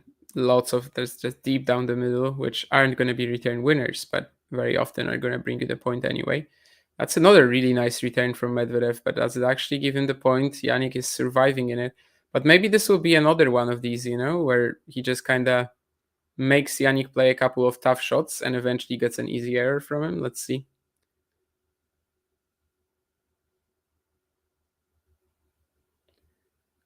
No, this is actually going to be a Sinner drop shot.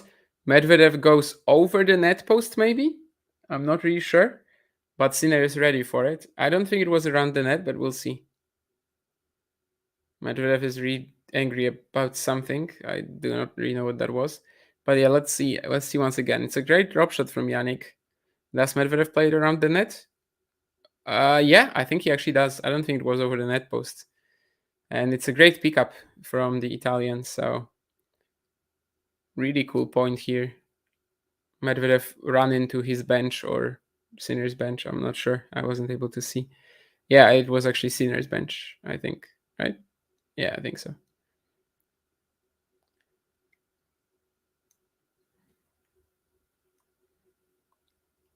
Really cool point, one of the better drop shots that Jannik has played this match.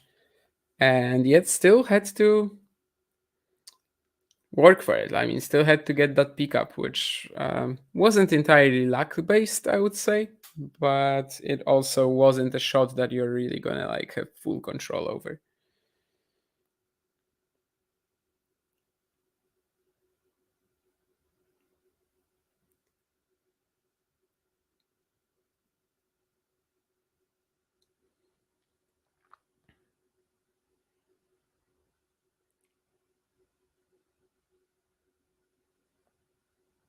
Again, trading cross court. Medvedev actually steps into the court for a backhand down the line, and he's gonna get the point because of that. That's some unexpected bravery, I think. Usually it's Sinner who looks for something in these exchanges. This time Daniil making the big call and getting rewarded as well. 30 all.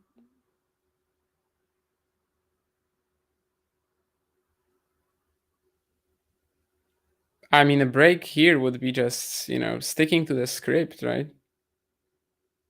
Would we really be surprised at this point if this set was just a 6-2 for 6-1 for Medvedev? Probably not. Sinner in the second serve as well.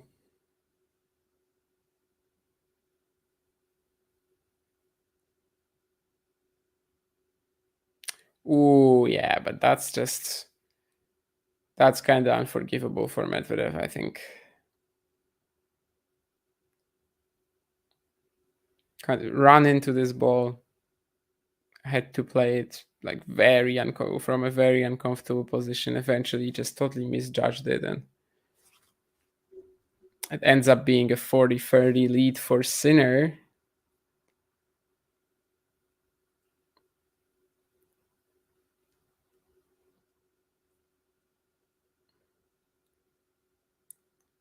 Maybe this is the set when we already get some action and, the players actually being close to one another for a while. Well, Medvedev certainly will not be breaking in the first game.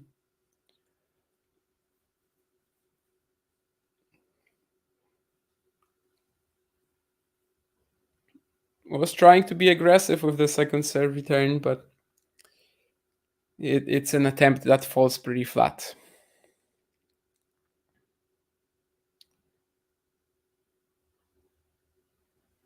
Daniil at the net.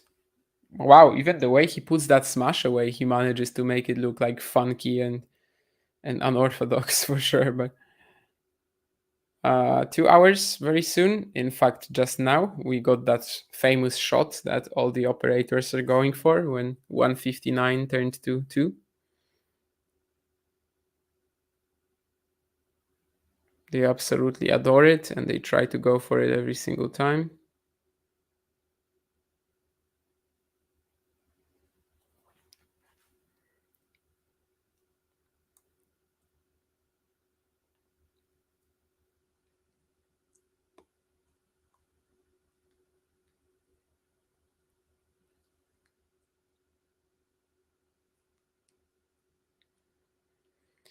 Medvedev really rushing of the baseline now, but in a positive way.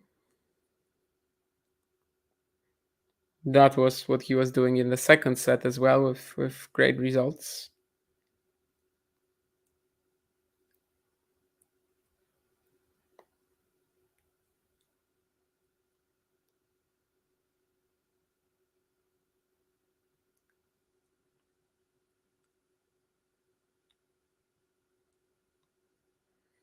But yeah, this is the type of points that Sinner has executed 150 times today already. When the quality of the return is good enough to set him up with a mid-court ball after that, he's usually deadly.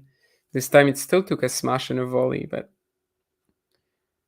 there was never really any way of him losing the point potentially.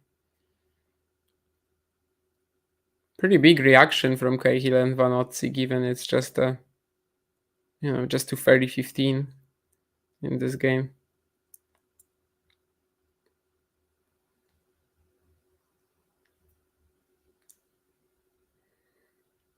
Very stark difference, definitely in this one right now, between like the points that were dominated by Medvedev and how quickly he rushed Sinner, and that one where it was Jannik who just took control early. Not many long exchanges in this game, and maybe the next point will change it. Medvedev trying to go for this forehand cross-court winner, and I think he's done it. Some query, by the way, just on our screens a moment ago. Of course, recently retired, but definitely an important character in American tennis over the last 2 decades. Are there any players under 6 foot that you would consider a bull basher? Keen always with the tough questions. How tall is Basilashvili? Is first of all my question. Okay, so he won't be under 6 foot.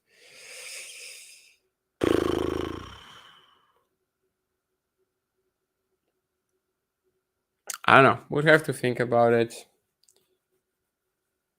But yeah, he's definitely not like the tallest ball basher ever, right? But yeah, Basilashvili doesn't work. He's like 6'2".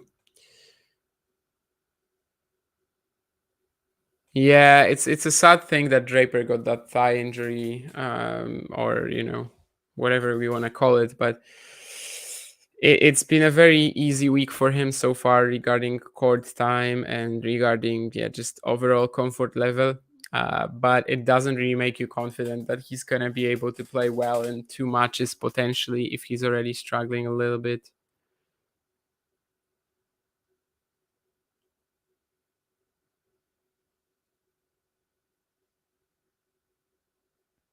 It's coming home. They're giving the fans what they want now. Do these two struggle at all with lefties, Sinner and Medvedev? I mean, Sinner presently doesn't struggle with anybody. I can check their records, but I don't think so. I mean, if we take out Nadal, then I think Medvedev would have a pretty good record against lefties. Though he lost to Humbert at some point for sure. He lost to Shapo at the US Open, but that was a billion years ago.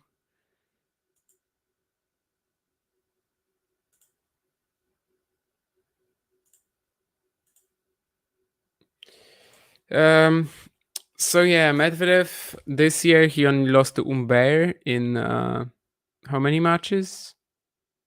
In 6 matches against lefties, he only lost to Humbert. In 2023, he lost to Manarino in Hertogenbosch. So yeah, he's like averaging about 1 loss a year to a lefty, I guess. I mean, earlier he was losing a lot to lefties because it was Nadal, but I guess what I can tell you is that since he broke through in 2019, that North American hardcourt swing, other than Nadal, the only lefty the only lefties he's lost to is Manarino and Humbert. And Manarino, we know that he's been struggling against, and like generally the other flat hitters have been causing him issues, forcing him to generate way more pace than he usually does, keeping that ball low in his forehand corner. So yeah, I think Humbert, Manarino, these aren't like typical lefty losses for him. Then again, you also have to question like who would be a typical lefty loss. I mean, we just don't really have that many top quality players right now who are lefties, right? So, well, there's also no one to really lose to, I suppose. And for Sinner, I mean, he lost to Shelton in Shanghai since the start of 2023. That's his only lefty loss. But again, like, are there that many top players who are lefties right now? If you look at the list of opponents he's played who are lefties since the start of 2023, you've got a lot of guys like ranked, other than a lot of matches with Shelton, you've got like Nishioka twice, you've got Juan Manuel Cerundolo, Mute, Tabilo. For Medvedev, it's even worse, I think. I mean, you've got a lot of guys who are ranked about the top 50 or even lower. So, I don't know. That doesn't really tell us much. But obviously, yeah, neither of these players has a particular issue against lefties. I can't really say that they're that, that the record against them are like so incredible, though, either, because yeah, presently we just don't have that many good lefties at the top of the sport. Draper, of course, can change a bit of that. And yeah, also Nadal, definitely. There's a lot of records, especially in the past, where we were looking at some players' records against lefties, and then you kind of take out Rafa and you realize, okay, it's not actually a problem at all. So yeah, for Medvedev, I think the whole lefty thing is definitely a joke. I mean, you've got Manarino and Humbert, so flat hitters plus Nadal. But again, like, who is he supposed to lose to out of lefties? Like, Shapovalov isn't even around at the top anymore. You don't have a Verdasco like in the past. So yeah, maybe if Draper becomes like a proper, consistent top player, we'll see. Ooh, and that is also a fun point. That is another one of these. I think Jannik puts that in, yeah, with lots of spin, that passing shot.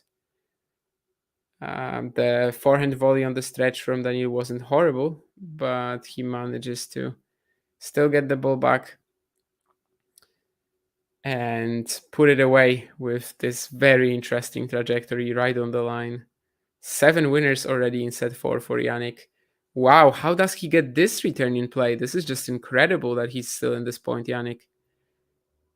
And well, if he wins it, this might as well be very important at 15-all and 2 games all. Medvedev just landing the baseline here with the backhand. But I don't think he lands the line with the backhand cross. This time he wasn't just comfortable staying in the backhand cross-court trade. He wanted to do something. But honestly, this point is all about the return. I don't understand how Jannik got this in play with any momentum, really. I mean, he barely grabbed it, that's one thing. But also, it was actually very tricky. And it's another good return, really, from Jannik. I mean,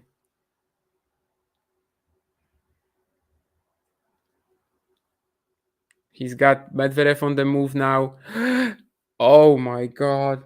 I mean, Medvedev went the wrong way. He was anticipating Jannik to go inside out. Jannik goes inside in, so the court is wide open. And he nets it.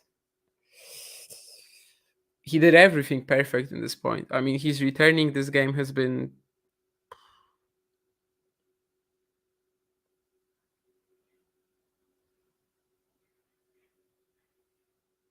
But yeah, I mean, this point he literally did everything right. Just until the finish. And yeah, into a half-open court at the very least. Which would have secured 2 break points for him. That is brutal. This time the return from Jannik is a little worse though, yeah. So it's a short block. Medvedev is kind of forced to approach the net, which might work out for you sometimes, but I don't think the angle for the pass was really there for Sinner, and he chunks it anyway.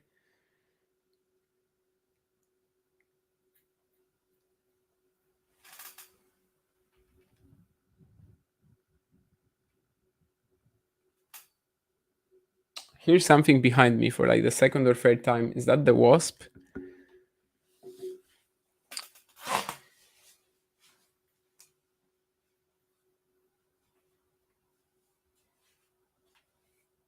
No, I think it's my cable to my monitor. Okay, never mind then. The wasp is somewhere else. Kind of hope she died. I'm sorry if anyone is an animal lover, but my relationship with wasps is tough. With bees as well, but bees at least give you honey.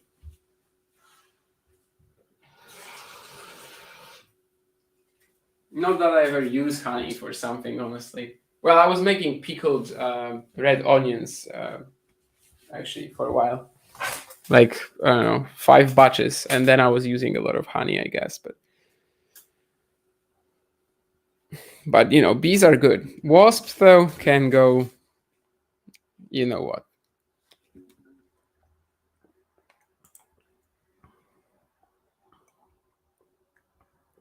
I hate blue cheese.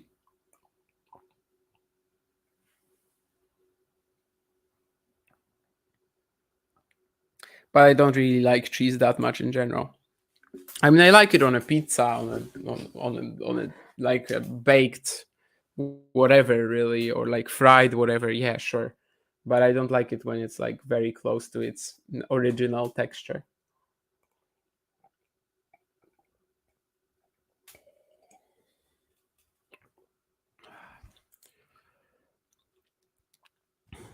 Draper has a win over Jannik in Queen's Club back in 2021. Yeah, that was one of the breakout rounds just before Wimbledon when he played Novak later. I think he beat like Sinner and Bublik, was it, in that Queen's Club run?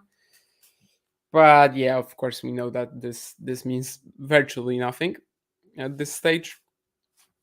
Jannik at the time was also yet to beat anyone on the main tour on grass. And it actually wasn't until Wimbledon 2022 when he would get his first wins.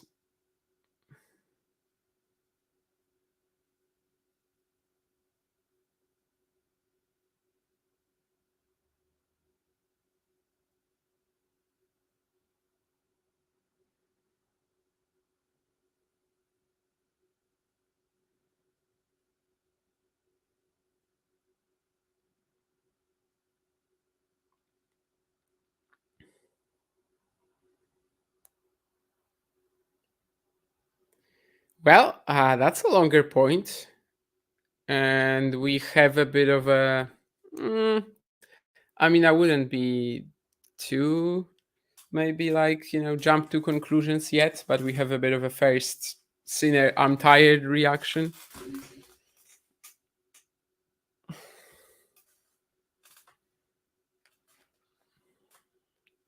Let's see. Can Medvedev pile up the pressure in this game? That's a great forehand counter out of a very deep position. Plays a drop shot as well, and it's perfect. Wow. I mean, Jannik was not expecting it at all. Neither was I, obviously. This is probably the first time he went for it this match. And it was perfect choice for the moment. Backhand cross has Jannik on the stretch, and then that dropper, which, yeah, perfect moment, perfect timing, perfect execution. And also the surprise factor, given it's just not a shot he's been going for. And it's funny because he hits it and you can see him kind of just on the replay, kind of just anxiously jumping around, waiting to see if Sinner gets it back. But he doesn't get it right here in terms of anticipating that Sinner would go out wide. I mean, you can see that Medvedev was definitely moved very much towards that left side of the court. Left side of the court. Whereas actually Sinner just goes T for an ace, and Daniil is so far from the ball, he just literally cannot catch it. So 30-all now. Second serve for Sinner, who was probably trying for another 7-volley approach if it went in.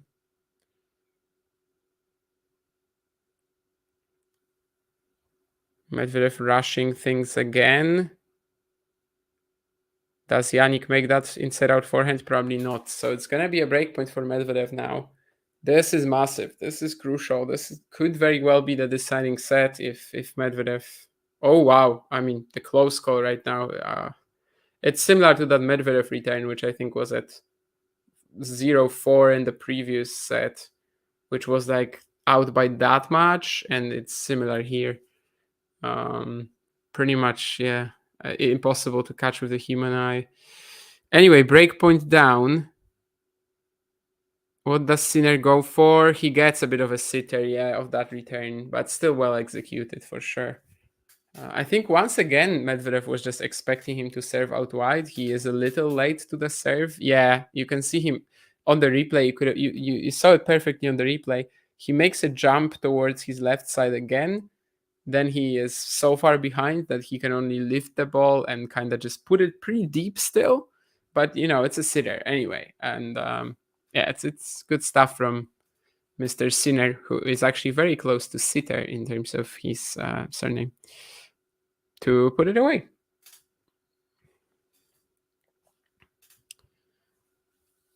But still deuce, and a second serve as well. That's a better block, that's for sure. And Sinner will net the third forehand. I mean, the second forehand, I guess. The fifth shot of the rally. And there's going to be one more breakpoint now. The last two serves that we had on this side of the court. Ooh, and Sinner, it looks like Medvedev is kind of signaling something with his team. I think he just showed with his racket that he will try to go a little more to his left again and expect that out wide serve. And yeah, but now he anticipated that Sinner would be serving down the tee. That is very interesting what's happening right now, to be honest with that. But anyway, we have a point. Second serve in play, second serve return as well. I mean, obviously Daniil's strategy will just be not to make an error, but Jannik with the drop shot, and it's a bailout, but he will win the point. I'm surprised how quickly he went for it, to be honest.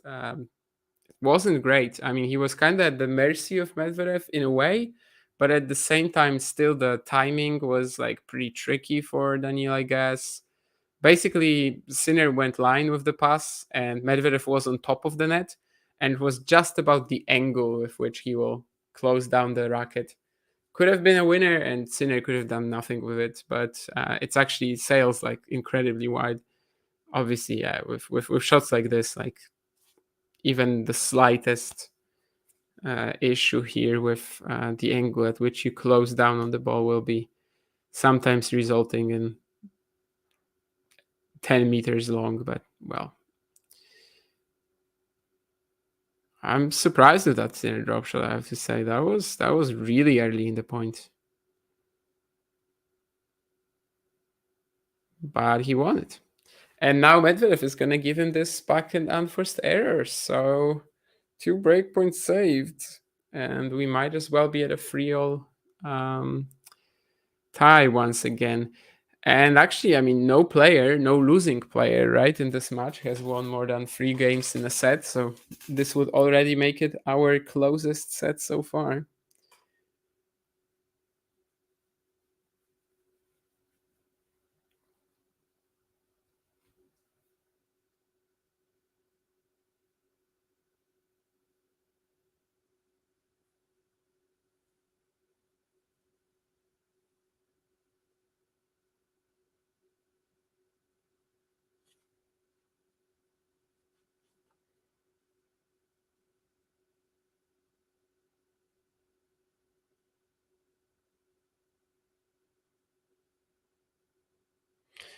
And that's another neutral rally error from Medvedev. So yeah, 3 games all now. Seal is very animated, that's for sure. This is something I want to kill, to be honest. This isn't a wasp. This isn't a cockroach or anything. I mean, I've never seen a cockroach. I hope, at least. But it's some sort of a thing that probably was brought here by the light. And the fact that I have my balcony open, I think I might just, yeah, get it. Ooh.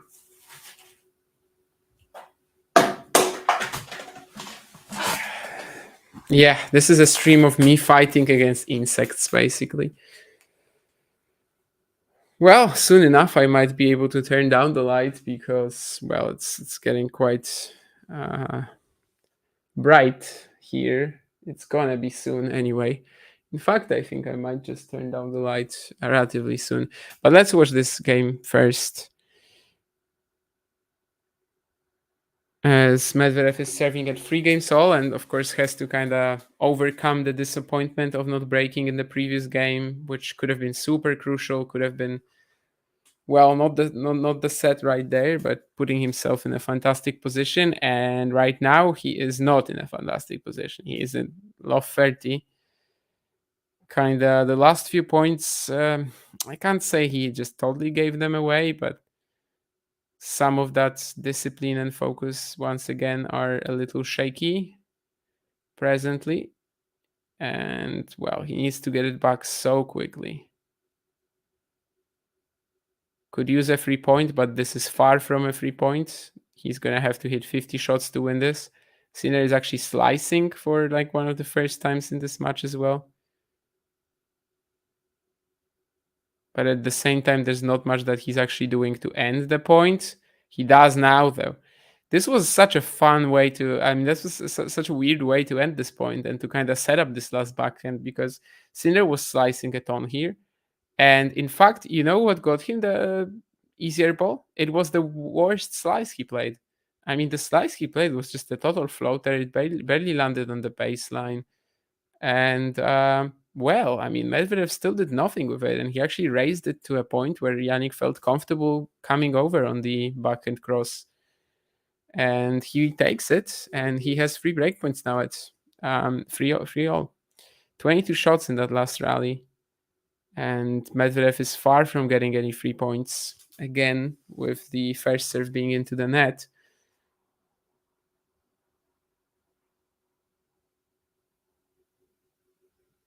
Sinner really is very dedicated not to make an error now. But eventually he will. He was kind of toying around with it. I mean, the last couple of shots, with every single ball struck in this rally, he was kind of progressing into this. Well, gradually his shots became a little more uncomfortable, and eventually he missed it. Will we get any 3 points for Medvedev? No, he cannot find the first serve.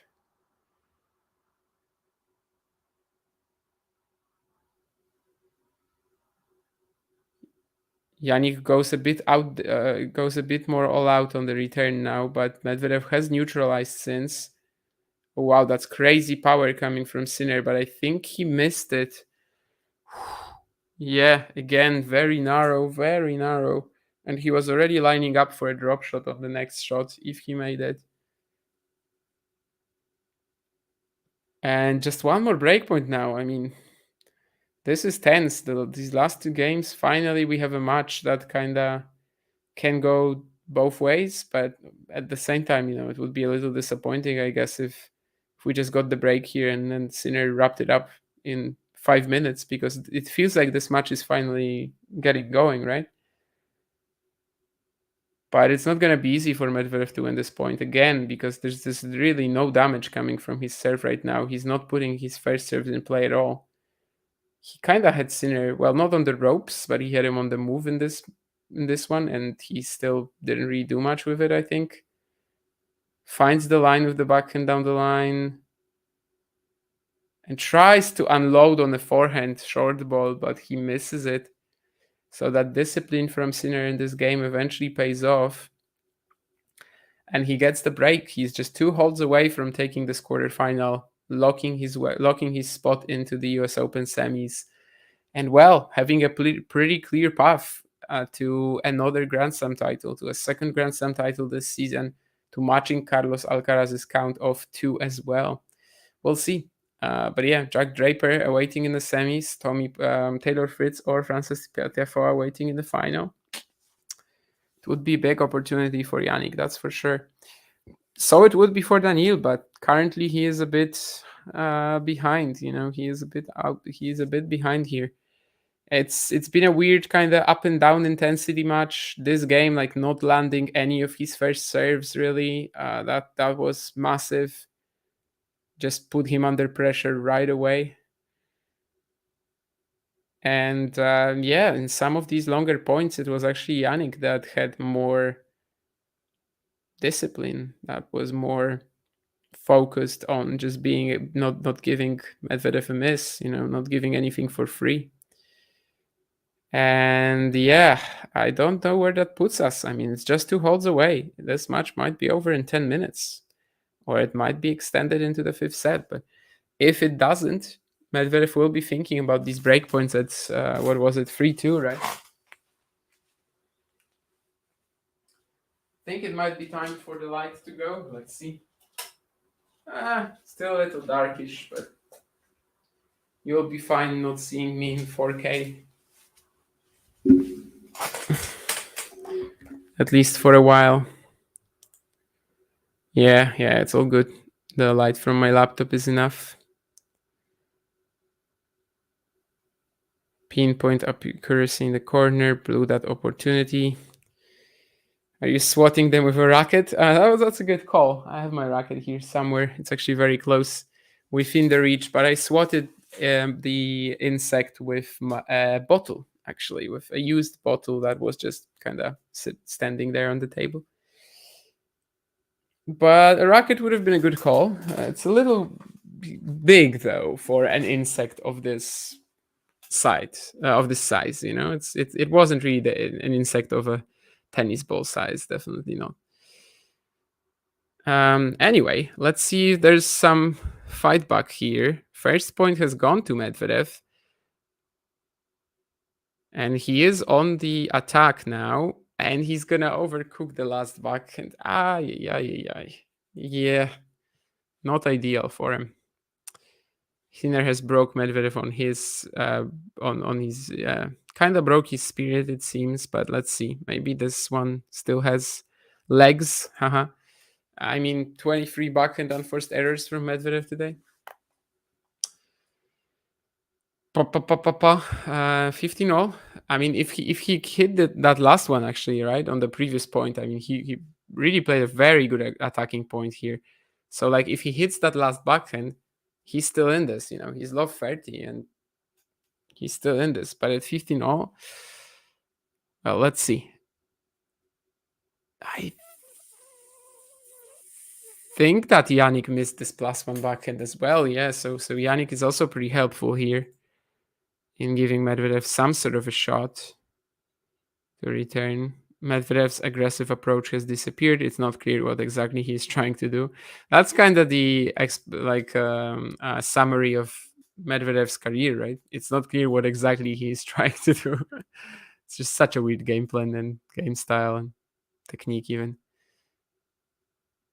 Anyway, he puts the return in play just barely here. He has neutralized somehow, but he will put the forehand error, the forehand cross into the net and like completely break down with it. This is a 30-all, but like Medvedev again can have some regrets regarding the 2 points that he's lost. So yeah, that's not ideal, as basically right now he has 0 margin for error. And Brazy talking about the last break, yeah, solid tennis from Jannik, just made 1 more ball every rally. Yeah, the rallies where he was trying to be more aggressive, he actually lost in that break game. But when he's out consistency-ing Medvedev, that's not good for Daniil, obviously. And a lot of this match actually has featured Jannik being a lot more consistent in these backhand trades than Medvedev. I don't necessarily disagree with what Jake said a second ago when he kind of joined the stream midway and he's like, Medvedev can sit around in these backhand trades all day. He actually cannot today, and then it's surprising, yeah.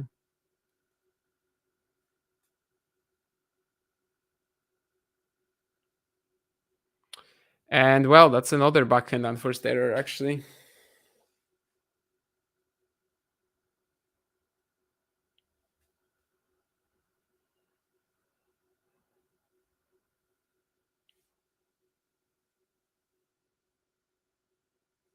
$40.30 for Sinner. Ooh, on Twitter, I just saw a massive call that this match is a great example why someone thinks we should go fast 4 sets. Oh my god, and this is another one from Daniil. I mean, he's trying to attack the second serve and just lands at middle of the net. This was not a great game in terms of like, well, having a shot to come back.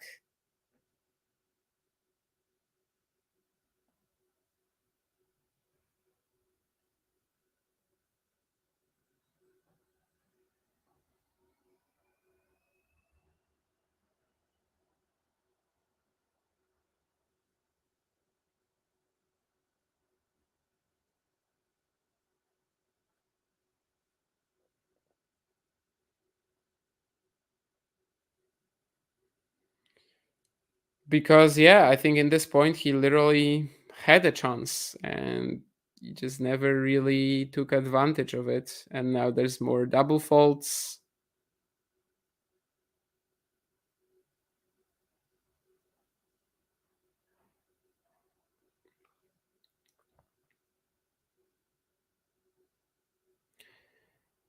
This one was nice. Lots of precision on the back and down the line, kind of really focusing on getting it in here rather than the pace.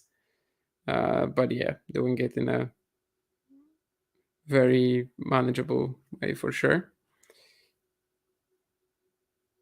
10 backhand winners as well, I guess, from Daniil. But if you remember his unforced errors count on that backhand, then you know that's definitely not been positive for him today.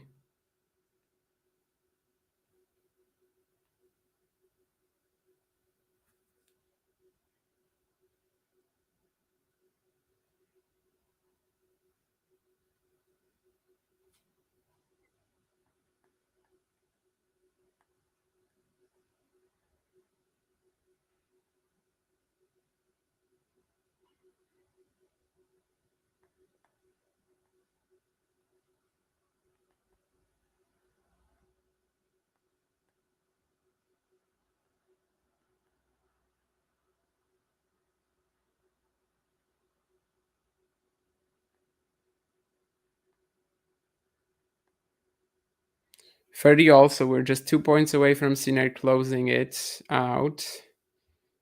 But of course, it's on the Medvedev serve. Let's see if Daniil can keep pushing for it. He had a pretty horrible forehand volley miss just 2 points ago. And that's another backhand, just like completely breaks down.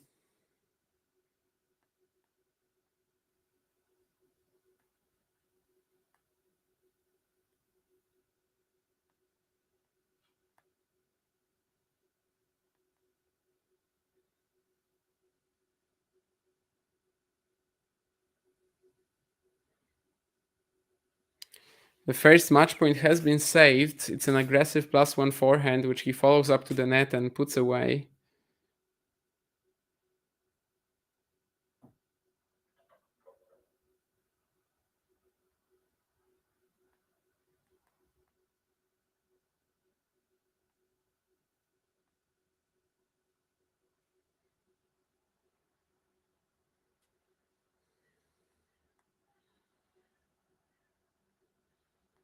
Heavy forehand from Medvedev of the +1 shot, and it looks like he might as well ask the question of Jannik and see if he can serve it out, but I don't know. Just based on the previous service game, yeah, and Medvedev finds an ace and kind of is trying to fire up the crowd a little bit, doing the ear thing again.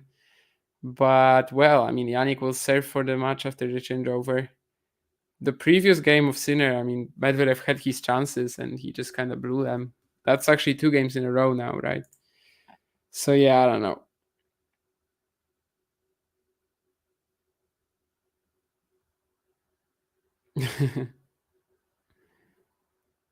Has Medvedev awakened, says Anthony? Maybe. I mean, definitely this game he kind of played very loose. You know, he was like, yeah, I probably lost already, so I'm just going to hit out.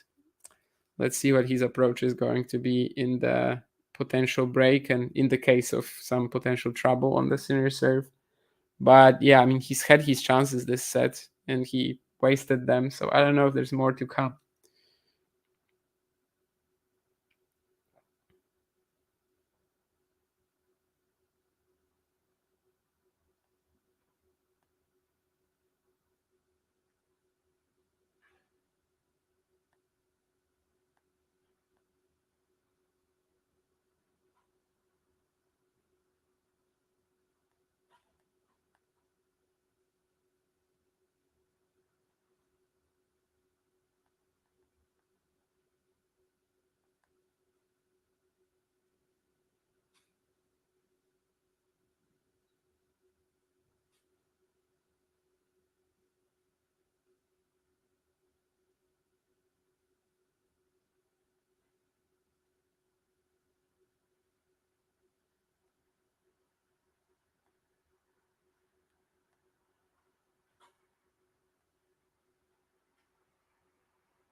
Sinner trying to serve and volley on the first point.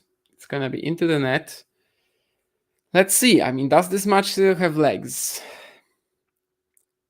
Medvedev hitting out on that return, but there's nothing that he can really do to make Jannik uncomfortable. At least not for now.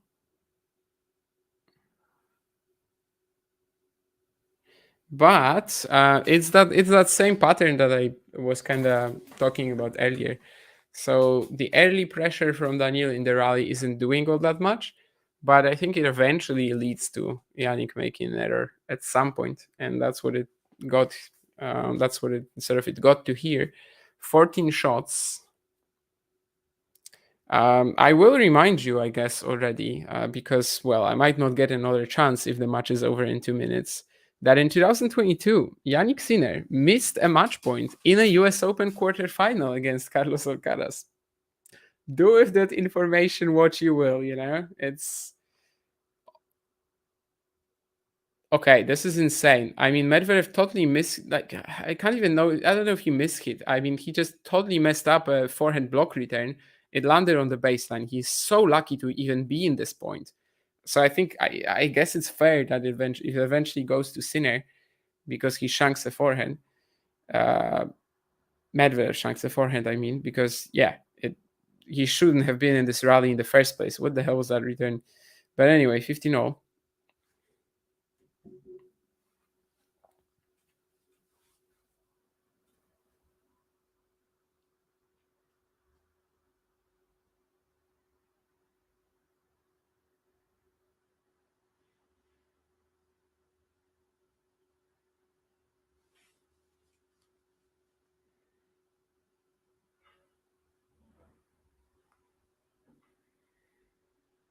Again, it's the second serve, and so literally the rally is like starting with exactly the same pattern as it did, I think, on the first point.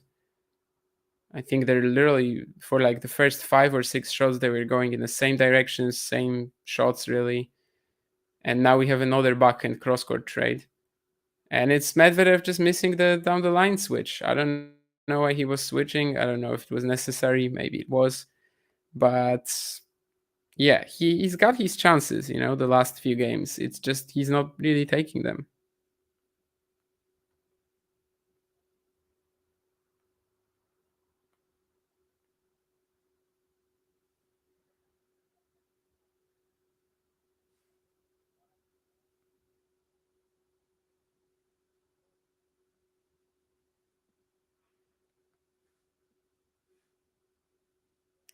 And yeah, and now, I mean, after missing a few regulation shots, I mean, Sinner comes up with an unreturned serve, right? So that's what you have to pay when you miss your opportunities, I think. And it's 2 match points for Jannik now. He already had one on the Medvedev serve.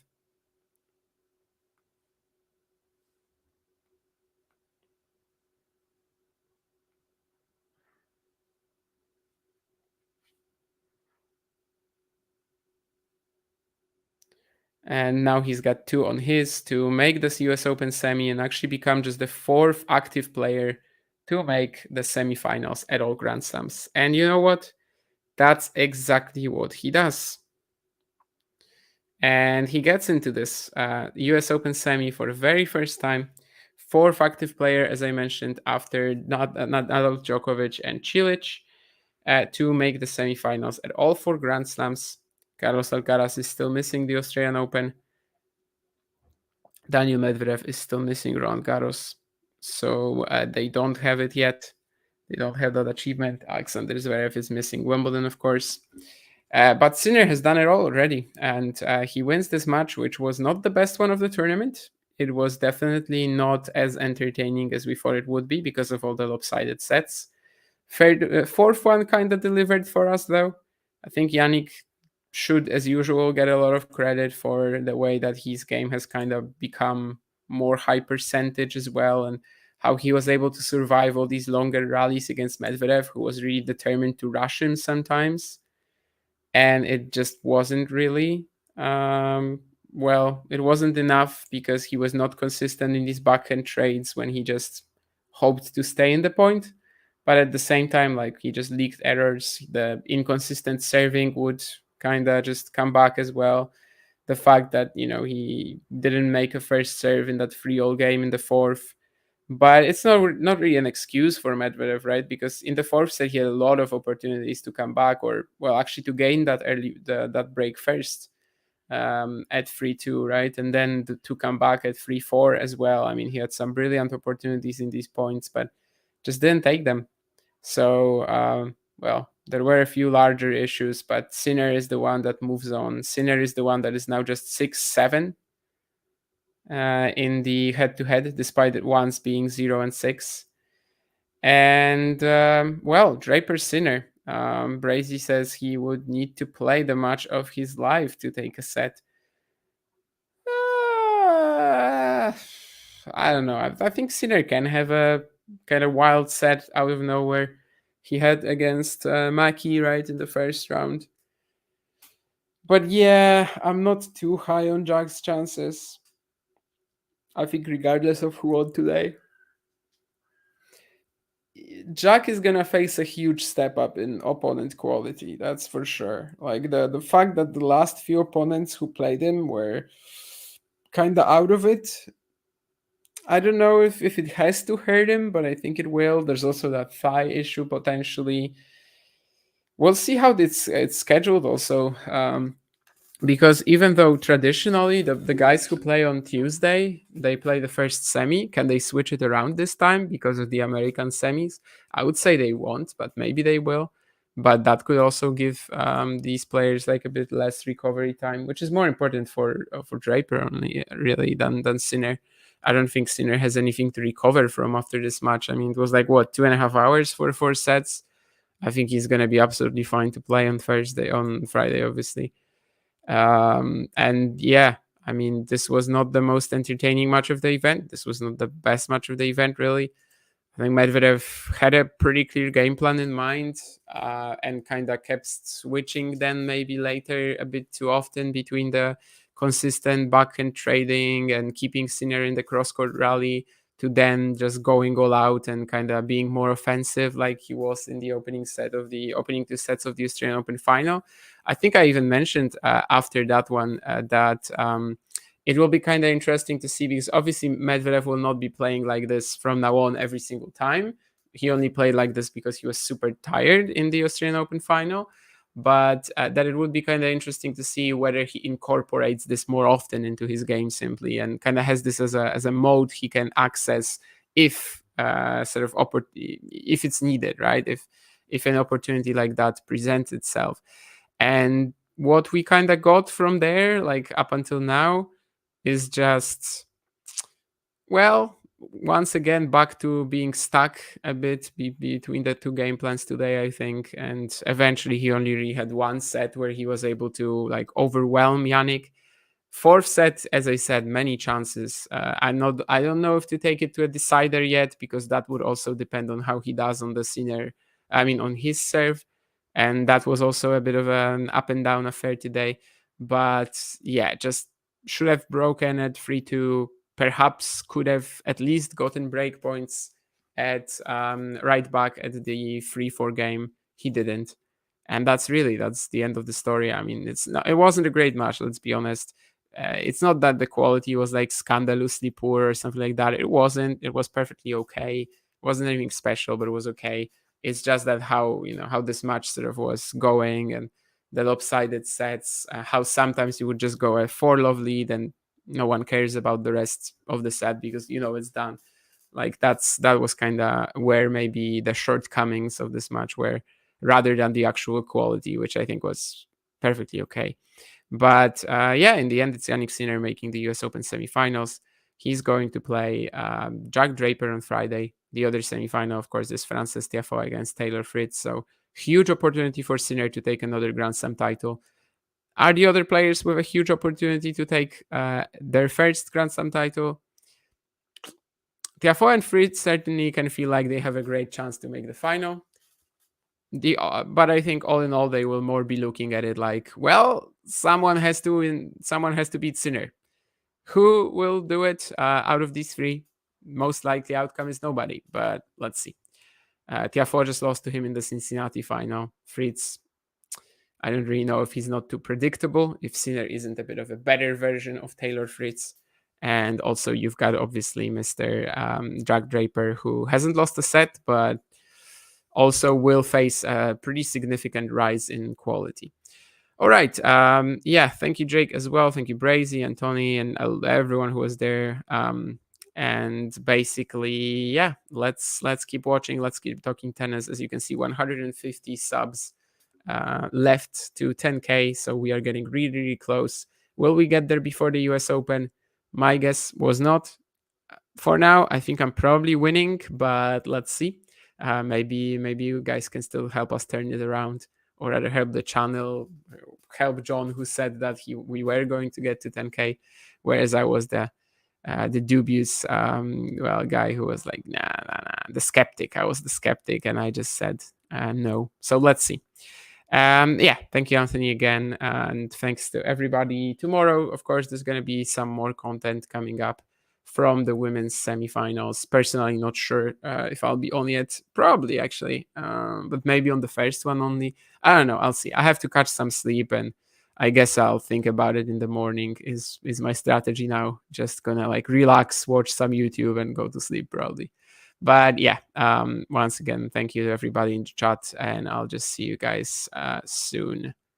And bye, as long as I can find some sort of quick video for you to show you at the very end of the stream. Oh yeah, this one will work.